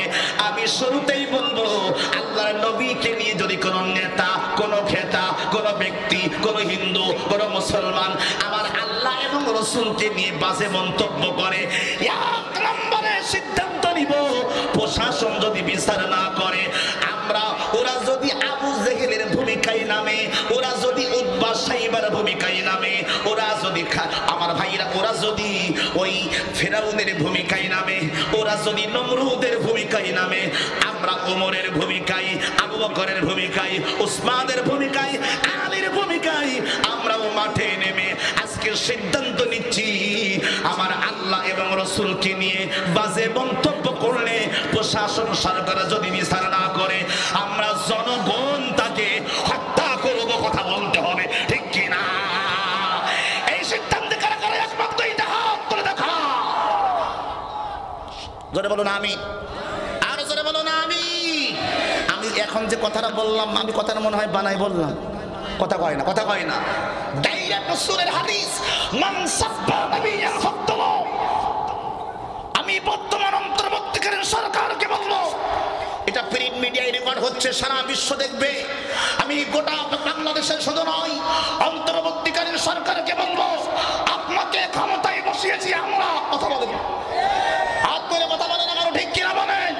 ডক্টর ইউনূস, আপনাকে ক্ষমতায় আমরা বসিয়েছি, সুতরাং আপনি যদি ইতিপূর্বে সাইরাসাব আমার নবীর বিরুদ্ধে বাজে মন্তব্যকারীদের বিরুদ্ধে কোনো আইন করে নাই, বারবার বলার পরেও আইন করে নাই, এই বাংলার জমিনে কিছুদিন পর কিছু নাস্তিক, মুরতাদ, কাফের, বেঈমান আর কিছু রাজনৈতিক নেতারা আমার আল্লাহকে নিয়ে, আমার রাসূলকে নিয়ে বাজে মন্তব্য যারা করে, অতি বিলম্বে যদি এইটার বিরুদ্ধে যদি অন্তর্বর্তীকালীন সরকার যদি আইন না করে, ওদেরকে যদি ফাঁসির কাস্টে না জড়ায়, এই বাংলার জমিনের মানুষ আপনাকে যেমন সম্মানের সাথে সরকারে বসিয়েছে, বাংলার 18 কোটি জনতা চাইলেই আপনাকে আবার টেনে নিচে নামাইতে পারে, কথা বলেন ঠিক কিনা?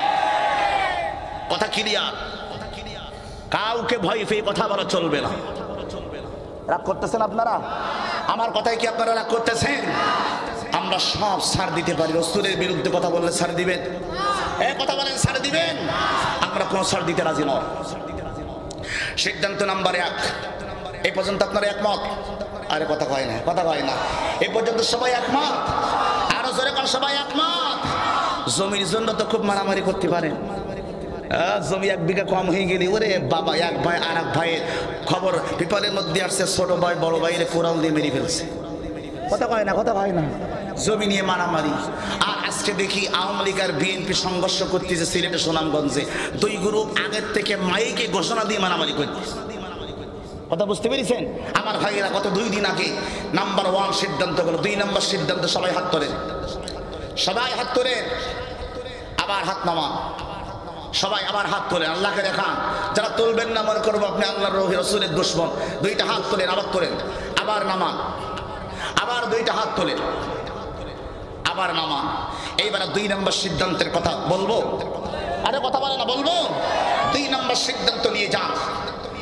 আমি আপনাদেরকে ক্লিয়ার করে বলতেছি, আমার এখানে যারা বিএনপির ভাইরা আছেন তাদেরকে আমি স্যালুট জানাই, সম্মান জানাই। আপনারা ক্ষমতায় আসেন, আমাদের কোনো আপত্তি নেই, কিন্তু কোরআনের বিরুদ্ধে অবস্থান নিলে আপনাদেরকে ছেড়ে দেওয়া হবে না। হ্যাঁ, হাত করে কথা বলেন না কেন, ঠিক কিনা বলেন? আমি আমার বিএনপির ভাইদেরকে সম্মান করে সম্মানের সাথে উদাত্ত আহ্বান জানাবো। আমি ইদানিংকালে শহীদ প্রেসিডেন্ট জিয়াউর রহমান ইসলামের বিরুদ্ধে কোনোদিন অবস্থান নেয় নাই। শহীদ প্রেসিডেন্ট জিয়াউর রহমান কোনোদিন ইসলামের বিরুদ্ধে কথা বলে নাই, কিন্তু বিএনপি নাম দিয়ে আমার কিছু ভাইরা বিএনপির নামকে কলঙ্কিত করার জন্য ইদানিংকালে ইসলামের বিরুদ্ধে বিভিন্ন বক্তব্য দিচ্ছে, মাঠ গরম করার জন্য আর ভোট নেওয়ার জন্য। কিন্তু ওরা জানে না স্বৈরাচার গেছে যে পথে, আপনাকেও যাওয়া লাগতে পারে সেই পথে, কথা বলেন ঠিক কিনা? কারণ এই জমিনে কোরআনের বিরুদ্ধে অবস্থান নিয়ে, আলেমদের বিরুদ্ধে অবস্থান নিয়ে, ইসলামের বিরুদ্ধে অবস্থান নিয়ে আজ পর্যন্ত জমিনে কেউ টিকে থাকতে পারে নাই। আপনিও যদি অবস্থান না, আপনিও টিকে থাকতে পারবেন না, কথা বলতে হবে ঠিক কিনা? আপনিও পারবেন, ক্লিয়ার কথা। এজন্য যারা বিএনপি করেন আপনাদেরকে সম্মান জানাই, আপনারা ক্ষমতায় আসেন, কোনো আপত্তি নাই। কিন্তু আমার কথা হলো, গত 2 দিন আগে 4 দিন আগে আমাদের বরিশালের এক পৌর মেয়র তিনি বলেছেন এই কোরআন শরীফ নাকি ভাউতাবাজি। আপনার নাউজুবিল্লাহ কাল কি বিকালে বলেন, সরে কোন নাউজুবিল্লাহ, এখানে হাত তুলে বলেন নাউজুবিল্লাহ বলেন। আপনার সবাই আওয়াজ করে হাত তুলে মুসলমান হলে বলবেন এই কোরআন কি ভাউতাবাজি? এখানে হাত তুলে বলেন কোরআন কি ভাউতাবাজি? এই কোরআন ভাউতাবাজি হতে পারে না। ফেসবুকে যখন লিখলো, লেখার পরে সে বলতেছে আমার ভুল হয়ে গেছে, সে আজ পর্যন্ত জাতির কাছে ক্ষমা স্বীকার করে নাই, শুধু ফেসবুকের পোস্টার ডিলিট করেছে মুসলমানদের ভয়ে। আমি আপনাদেরকে বলবো, 1 নম্বর সে এই মন্তব্য করেছে কোরআন ভৌতবাজি। গত 3 দিন আগে, 4 দিন না 5 দিন আগে, 17ই ফেব্রুয়ারি আমার মাহফিল ছিল রাজশাহী জেলার তানোর থানায়। আমার আগে একজন সেনাবাহিনীর বড় অফিসার, সেনাবাহিনীর, আরে কথা বলেন না কেন আপনারা, সেনাবাহিনীর রানিং বড় অফিসার তিনি, রাজশাহী। আপনারা আমরা যে জীবন বাজি রেখে কথা বলি তার একটা প্রমাণ দেখেন। রাজশাহী জেলার তানোর থানায় এই মাসের 17 তারিখে প্রধান অতিথি সেনাবাহিনীর বড় একজন অফিসার, ওই আশপাশের এলাকায় তার বাড়ি, তিনি প্রধান অতিথি। তিনি মঞ্চে এসে ডাইরেক্ট আমার পাশে বসে আমার সামনে দাঁড়াইয়া মাইক নিয়ে বলতেছে, রাজনীতির জায়গায় রাজনীতি থাকবে, ইসলামের জায়গায় ইসলাম থাকবে, ইসলামের সাথে রাজনীতির কোনো সম্পর্ক নেই। আপনারা কি বলবেন? সুবহানাল্লাহ, নাউজুবিল্লাহ বলবেন? একটা আওয়াজ করে বলুন। বলতেছে আমরা রাজনীতি করব, রাজনীতির সঙ্গে আপনারা হুজুররা কোরআনকে মিলাবেন। আচ্ছা আপনারা সবাই আওয়াজ করে বলুন তো দেখি, এই কোরআনের মধ্যে কি রাজনীতি নাই? আচ্ছা বলেন, এই জমিনে যদি আপনি রাজনীতি করতে চান, তাহলে আমার আল্লাহকে বাদ দিয়ে, এই জমিনকে বাদ দিয়ে, এই জমিন তো আল্লাহ, আসমান তো আল্লাহ, নিঃশ্বাস নিচ্ছেন আল্লাহর দেওয়া নিঃশ্বাস, কথা বলতেছেন আল্লাহর দেওয়া বলি, আপনি বড় হয়েছেন আল্লাহর দেওয়া বিধানে, আপনার সম্মান হয়েছে আল্লাহর দেওয়া হুকুমে। তাহলে আপনি যখন ইসলামকে বাদ দিবেন, রাজনীতির সঙ্গে যখন আপনি ইসলামকে আলাদা করে দেবেন, বুঝতে হবে আপনার ঈমানের মধ্যে ফরমালিন ঢুকেছে। কথা বলেন ঠিক কি না? উনি এই কথা বলে নেমে গেল, আমি আওয়াজ করে বললাম, এই স্বাধীন সোনার বাংলাদেশে আজকের কুশকারে আপনাদেরকে বলতে চাই, কোনো ভাই যদি বলে থাকেন যদি ইসলামকে রাজনীতির সঙ্গে আলাদা করতে চান, আমরাও সিদ্ধান্ত আপনাদেরকে জানাই দিতে চাই। কি সিদ্ধান্ত? এই বাংলাদেশে যে দল হন, যে মত হন, যে আদর্শের লোক হন, ইসলাম ধর্মকে বৃদ্ধাঙ্গুলি দেখাইয়া আপনারা যদি বলেন ইসলামের রাজনীতি নাই, ধর্মকে বাদ দিয়ে যদি রাজনীতি করতে চান, এই বাংলার জমিনের 18 কোটি মুসলমান আপনাদেরকে রাজনীতি করতে দিবি না। কথা বলেন ঠিক কিনা? কোনদিন করতে দেওয়া হবে না, কারণ by the people, for the people, of the people. Abraham লিঙ্কনের থিওরির রাজনীতি ইসলামে জায়েজ নেই। হাত তুলে কথা বলেন। এই জোরে বলেন না কেন? জোরে বলেন ঠিক কিনা বলেন। আজকের যারা রাজনীতি করে এদের সম্পর্কের ভিতরে ফাটল ধরেছে। কি ফাটল ধরেছে? তারা বলে সব ক্ষমতা উৎস জনগণ, আর আমাদের মুসলমানদের থিওরি সব ক্ষমতার একমাত্র মালিককে। এই দুইটা হাত তুলে বলে একমাত্র মালিককে? একমাত্র মালিক হচ্ছেন আল্লাহ। আমার মুসলমান ভাইরা, আজকের তাফসীর মাহফিল থেকে 2 নম্বর সিদ্ধান্ত আমরা নিতে চাই, এই বাংলার জমিনে যারাই ক্ষমতায় আসবেন আসেন, আপনার দেখার বিষয় নয়, কিন্তু আমি আপনাদেরকে বলতে চাই, এই জমিনে যদি আল্লাহর কোরআন দিয়ে আপনি ইসলাম ব্যবস্থা চালু না করেন, কোরআনের ব্যবস্থা যদি চালু না করেন, ইসলামী হুকুমত যদি চালু না করেন, আপনি যত তন্ত্র, যত মত, যত মন্ত্র আপনি পড়েন না কেন, কিয়ামত পর্যন্ত এই বাংলাদেশে আপনি কোনোদিন শান্তি ফিরে পাবেন না।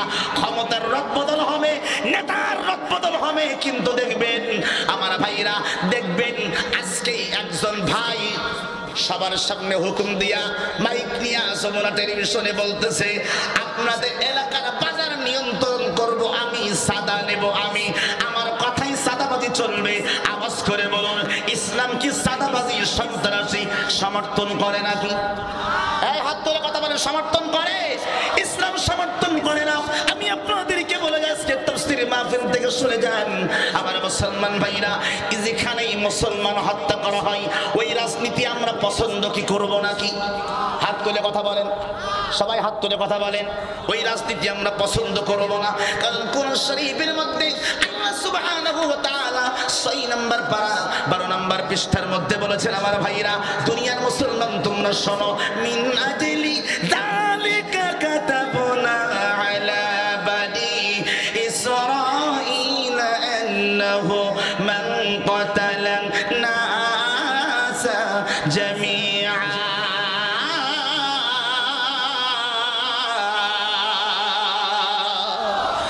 আল্লাহ পাক বলতেছেন কোন মুসলমান যদি একজন মানুষকে হত্যা করে সে যেন গোটা জাতিকে হত্যা করলো, আর যদি কোনো ব্যক্তি আরেকজন মানুষের জীবন বাঁচিয়ে দেয় সে যেন গোটা জাতির জীবন বাঁচাইয়া দিল।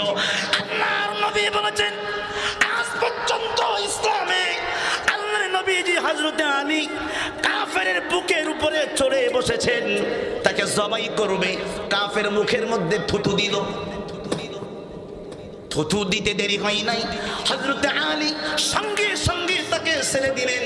ছেড়ে দিতে দেরি হলো না, কাফের ডাক দিয়ে বলে আমার আলী রে শোনো, আজ পর্যন্ত কোনোদিন দেখি নাই কোন মুসলমান কোন কাফেরকে শরীর নিচে পাওয়ার পরেও তাকে কতল করে না, এইটা কোনোদিন চোখে দেখি নাই, আপনি কেন করলেন?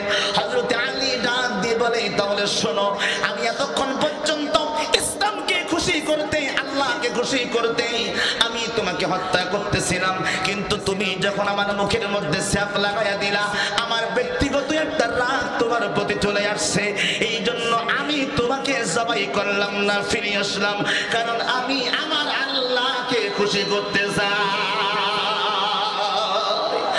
সঙ্গে সঙ্গে কাফের বলল আর দেরি করো না, আমারে কালেমা পড়াইয়া মুসলমান বানায়া দাও।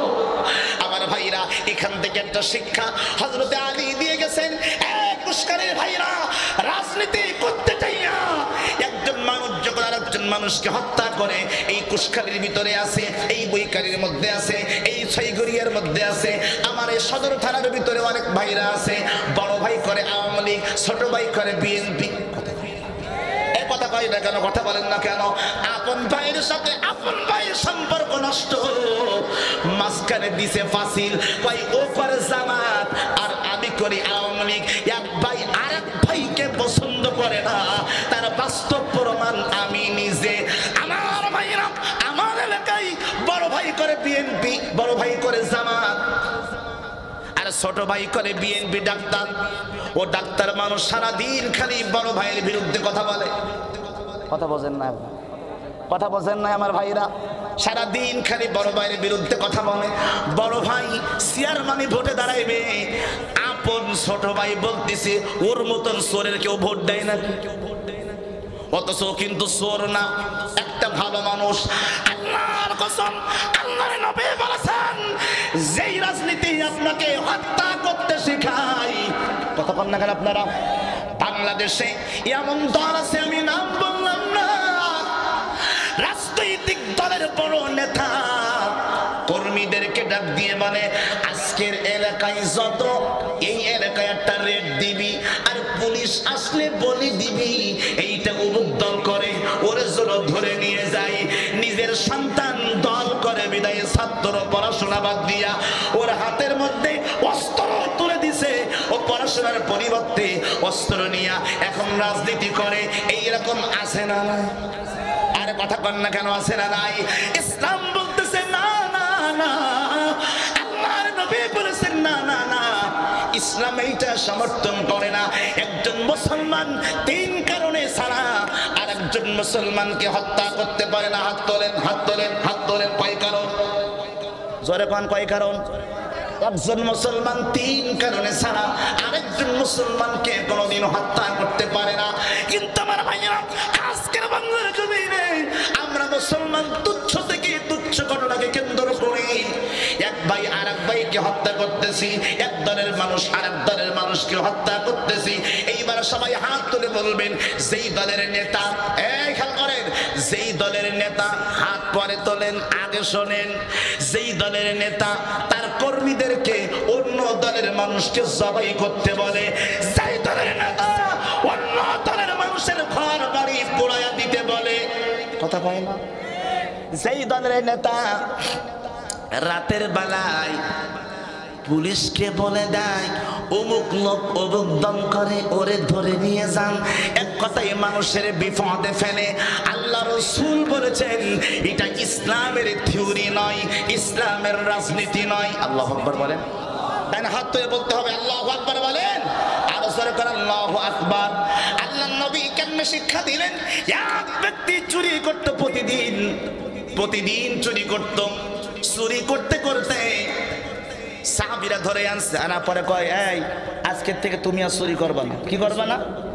জোরে বলো, কি করবা না? চুরি করবা না। লোকটি ডাক দিয়ে কয় হুজুর রাসূলুল্লাহ আমি চুরি করব, আপনি নিষেধ করতে পারবেন না। হুজুর আপনি আমাকে যা বলবেন আমি সব মানতে রাজি, কিন্তু আমি চুরি করা বন্ধ করতে পারবো না।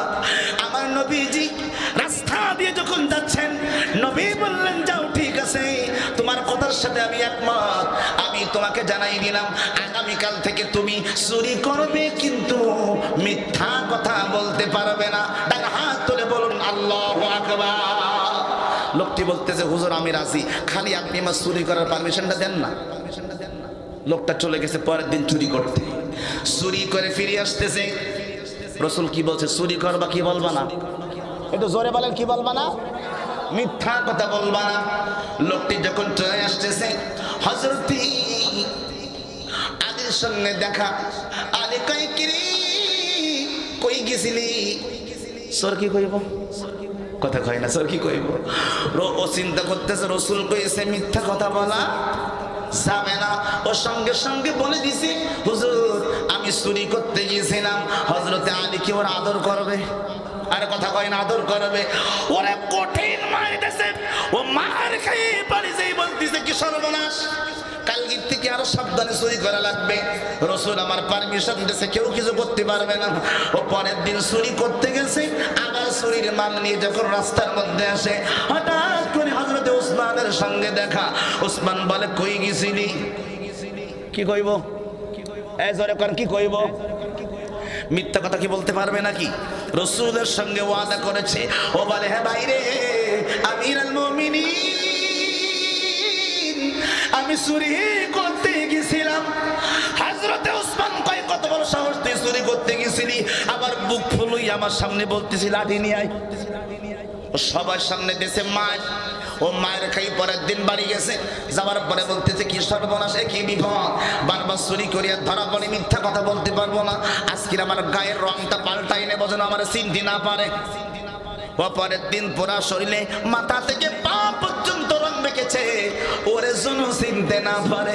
পরের দিন চুরি করে আবার যখন রাস্তা দিয়ে যাই, ওই পথে আসতেছিল খলিফাতুল মুসলিমিন হযরতে ওমর ডাকতে কইরে কারে তুই কে কই গেছিলি রে? কই হুজুর আমারে চিনবেন না। কই তোরে সিনিয়র না চিনি, সত্যি কথা বল, তোরে সিনিয়র না চিনি সত্যি কথা বল। ওমর তো চিনে ফেলেছে, সুবহানাল্লাহ, ওমর তো চিনে ফেলেছে। কই তোর চিনা লাগবে না, তুই সত্যি কথা বল।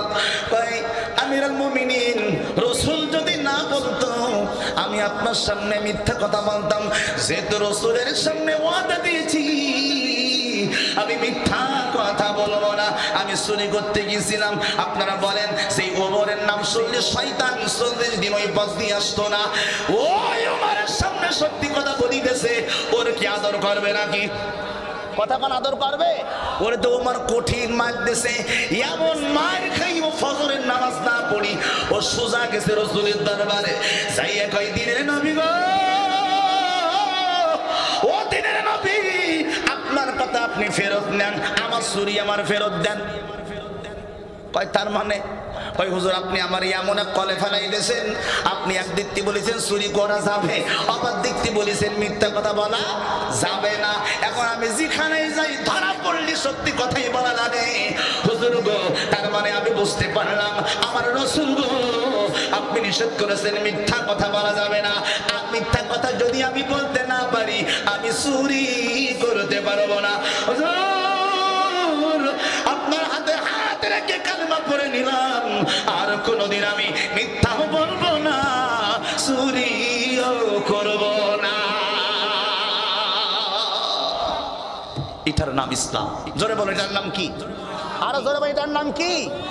আমার ভাইরা এটার নাম হলো ইসলাম। তাহলে আমার ভাইরা আল্লাহর নবী মানুষকে ফেরানোর জন্য, সঠিক পথের জন্য মানুষকে আরেকটা সঠিক পথ দেখাইছেন। আর আজকের আমাদের বাংলাদেশে রাজনীতি করতে যাইয়া একদল খেয়ে গেছে, সাদাবাজি করে গেছে, আর একদল সাদাবাজি করার জন্য কথা বল না কেন আপনারা? এই রাজনীতি আমরা চাই না। যেই রাজনীতি খালি ক্ষমতার পালা বদল হয়, কিন্তু নেতাদের চরিত্র বদল হয় না। কথা বল না কেন আপনারা? ওই রাজনীতি আমরা চাই না। আগেও বিদ্যুৎ ভাতার কাজ করতে গেলে টাকা লাগতো, এখনো লাগে। আগেও প্রতিবন্ধী ভাতার কাজ করতে গেলে টাকা লাগতো, এখনো লাগে। কথা বলেন না কেন আপনারা? আগেও সাদা দেওয়া লাগতো। গত পরশু দিন আমার কাছে ভিডিও আছে, এক লোক বলতেছে আমি জামাত ইসলামে যোগদান করলাম। কেন ভাই? কেন ভাই? ভাই আমি নিজে বিএনপি করি, আমি বিএনপি করি, অথচ আমার দলের নেতা আমার কাছে সাদা চাচ্ছে। আগে আওয়ামী লীগ নিত 3000, আর এখন আমি ওর দল করি, আমার কাছে বলতে 5000 দেওয়া লাগবে। কত দেওয়া লাগবে? তা বলতে তাই দল করলাম কি জন্য? আওয়ামী লীগের থেকে ফিরে এখন আমি বিএনপি করি, এরপরেও আমার দলের নেতা যদি এসে আমার কাছে 5000 চাই, ও নেতাগিরি আমি চাই না, ও দল আমি করব না। এজন্য আমি জামাত ইসলামে যোগদান করলাম। আমি এটা বোঝানোর জন্য বলছি না, আমি আপনাদেরকে বলতে চাই এই কথা।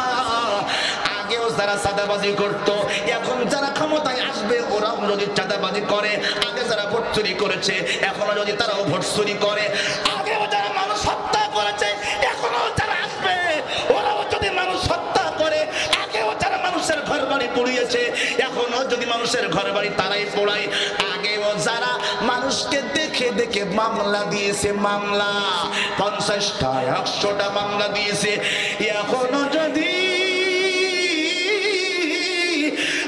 ক্ষমতায় এসে যদি ওদের বিরুদ্ধে মামলা দিয়া ওদেরকেই যদি আপনি হ্যারাসমেন্ট করেন, তাহলে কুত্তা আর মানুষের মধ্যে পার্থক্য থাকে না।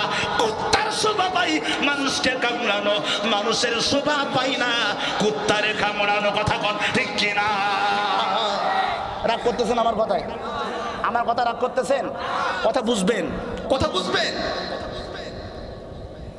তার মানে বলছি না ওদেরকে মাফ করে দেন। মাফ করা অর্থ নয়, মাফ করা অর্থ নয়।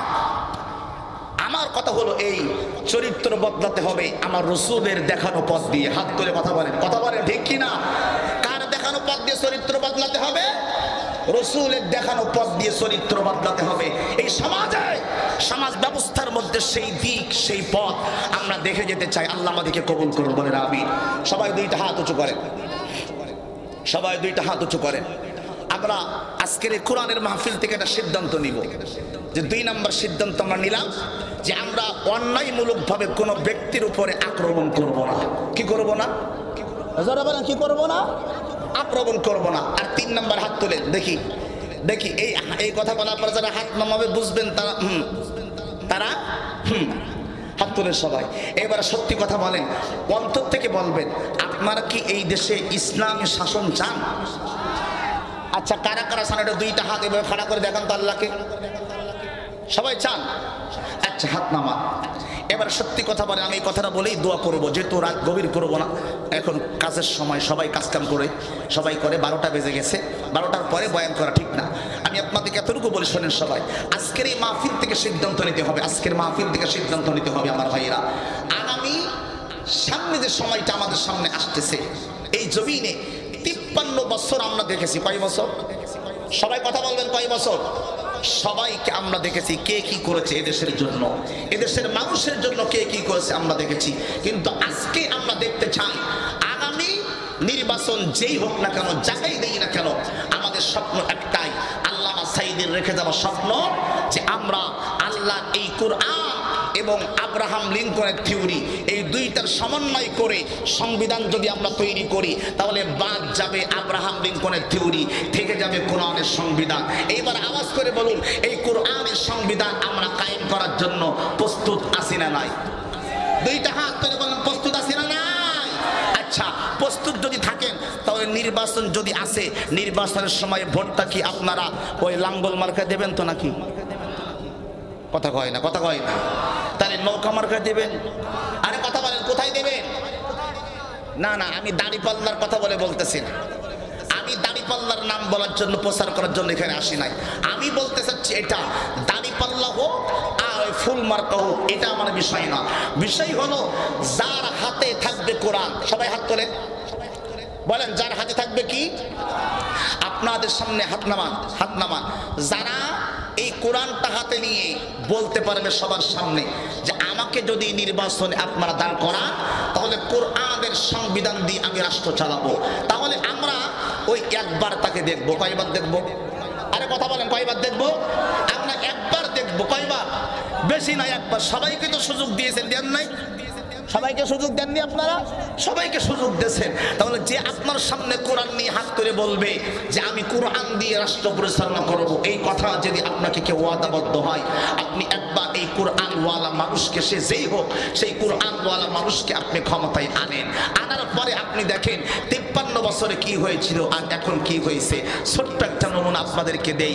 আমার ভাইরা, আমার মুসলমান ভাইরা, এই কোরআন দিয়ে যদি আপনি রাষ্ট্র ব্যবস্থা চালাইতে পারেন, খোদা কি কসম, এই বাংলার জমিনে আর কোনোদিন দুর্ভিক্ষ আসবে না। কথা বলেন, তাহলে হাত তুলে বলেন কি আসবে না?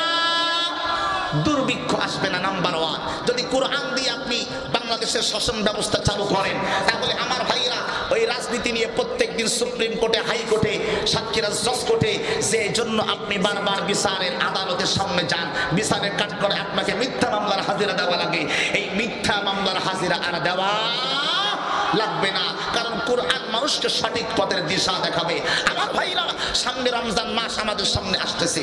এই রমজান মাসের জন্য আমরা এই সিদ্ধান্তটা নিতে পারি। আল্লাহ পাক রব্বুল আলামিন যেন আমাদের সকলকে কবুল করে। সকলে দুইটা হাত তুলে বলুন আমিন। আর জোরে বলুন আমিন। আল্লাহ পাক আমাদেরকে এই মাহে রমজানুল মুবারককে সামনে রেখে আমার মা বোনদেরকে সহ আমাদের সকলকে রমজান মাসের রোজা রাখার তৌফিক দান করুন। সকলে বলুন আমিন। আমা তৌফিক ইল্লা বিল্লাহ। আমরা দোয়া করব। এই দোয়া না করে যাবেন না, বসেন। দোয়াটা তো আমরা করে যাই। দোয়া করব আমরা সকলে। দোয়া করেই আমরা আজকের মাহফিল থেকে বিদায় নেব ইনশাআল্লাহ।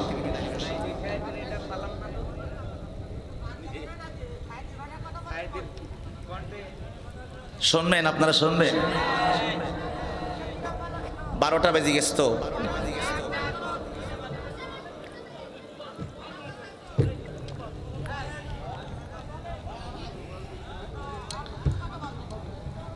আচ্ছা শোনেন, সবাই আমার দিকে তাকান, সবাই আমার দিকে তাকান। এটা হচ্ছে কোরআনুল কারীমের মজলিস। কোরআনুল কারীমের মজলিসের আদব হলো যে আমরা কোরআনুল কারীম যতক্ষণ পর্যন্ত শুনবো, আমাদের একটা টাইম থাকতে হবে। টাইম ছাড়া যদি আমরা শুনি তাহলে এটা লিমিট ছাড়া হয়ে যাবে, 1 নম্বর। আর 2 নম্বর হলো কোন ব্যক্তির মত এবং তন্ত্র মন্ত্র অত সোজা না।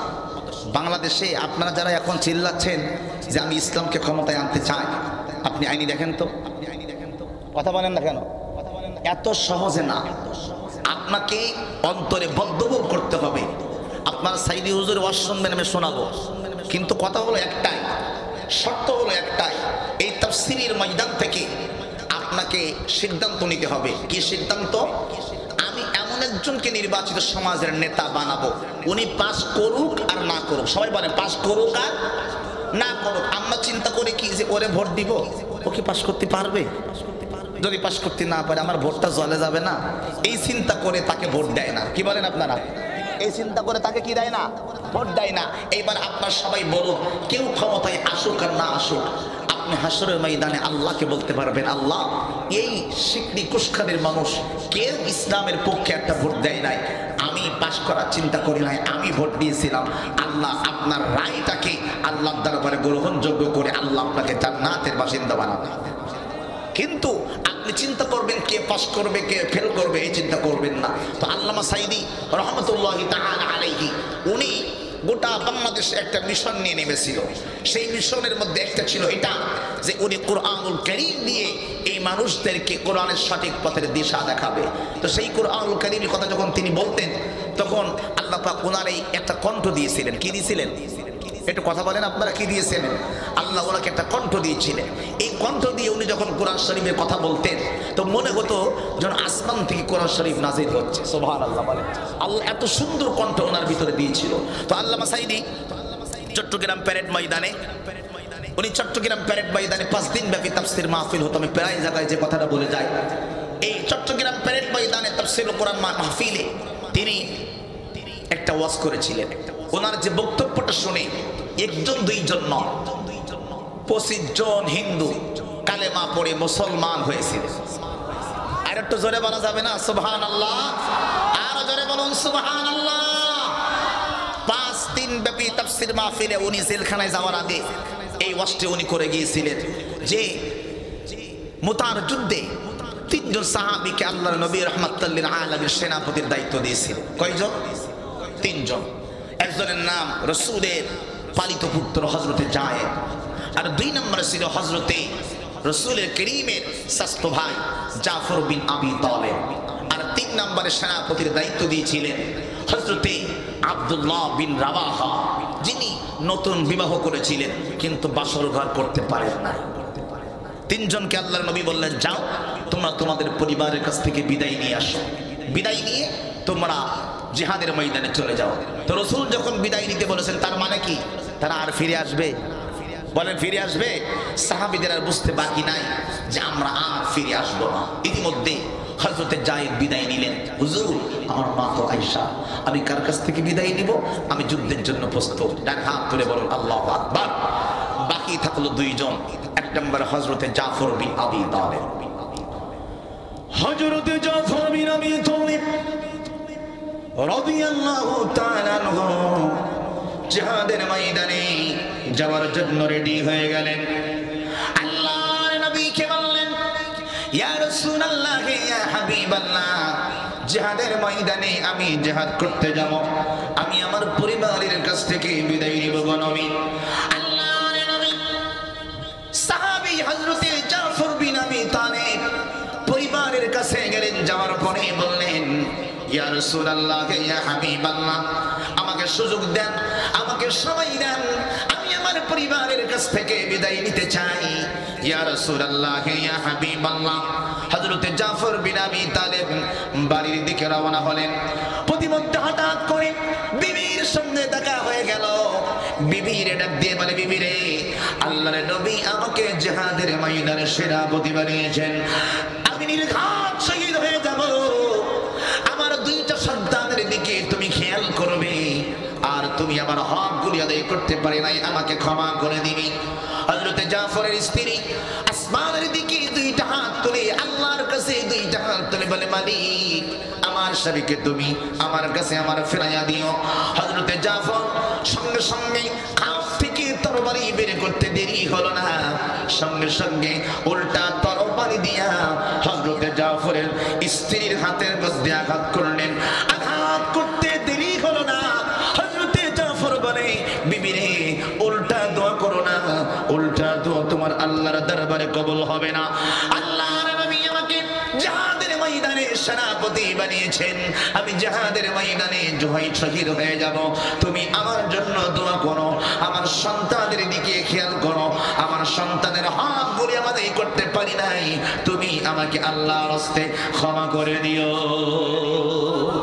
হযরতে জাফর বিদায় নিলেন। হযরতে জাফরের 2টা সন্তান ছিল কাটা কবুতরের মতন, আব্বা আব্বা বলে কাঁদতেছিল। হযরতে জাফর একবারও পিছনের দিকে তাকায়া দেখলেন না কারা কান্দে। হযরতে জাফর জিহাদের ময়দানে গেলেন, যাইতে দেরি হলো না, অনেকগুলি কাফেরদেরকে জাহান্নামে পাঠিয়ে দিয়ে তিনি নিজে শহীদ হয়ে গেলেন। হযরতে আব্দুল্লাহ নতুন বিবাহ করেছেন, বিবির কাছে গেলেন, বিবির কাছে যাইতে দেরি হলো না, ঘরের মধ্যে তাকাইয়া দেখে নতুন বিবি ঘরের মধ্যে বসে বসে আল্লাহর কোরআন পড়তেছে। হযরতে আব্দুল্লাহ বলে, হ্যাঁ প্রাণের বিবি গো, কোরআন শরীফ পড়ে একটু বন্ধ করো। আল্লাহর নবী আমাকে জিহাদের ময়দানে সেনাপতি বানিয়েছেন, আমি জিহাদের ময়দানে যেতে চাই, তুমি আমাকে আল্লাহর হস্তে ক্ষমা করে দিও, আমি তোমার হক আদায় করতে পারি নাই, তুমি আমার জন্য দোয়া করো। হযরতে আব্দুল্লাহ দোয়া করতে দেরি হয় নাই। হযরতে আব্দুল্লাহর স্ত্রী প্রাণের স্বামী গো, আমি মদিনার সুন্দরী রমণীদের মধ্যে একজন, আর তুমি সুন্দর একজন মানুষ, আমি তোমার জন্য একবার ঘরের মধ্যে আসো, আমি তোমাকে শেষবারের মতো একবার দেখে নিতে চাই। হযরতে আব্দুল্লাহ বলে, প্রাণের স্ত্রী গো, ঘরের মধ্যে যদি আসি তোমার প্রতি আমার ভালোবাসা জন্মাবে, প্রেম নিবেদন হবে, আমি ঘরের মধ্যে আসতে চাই না, তুমি আমাকে আল্লাহর হস্তে ক্ষমা করে দিও। হযরতে আব্দুল্লাহর স্ত্রী বলে, প্রাণের স্বামী গো, আল্লাহর কসম করে বলি,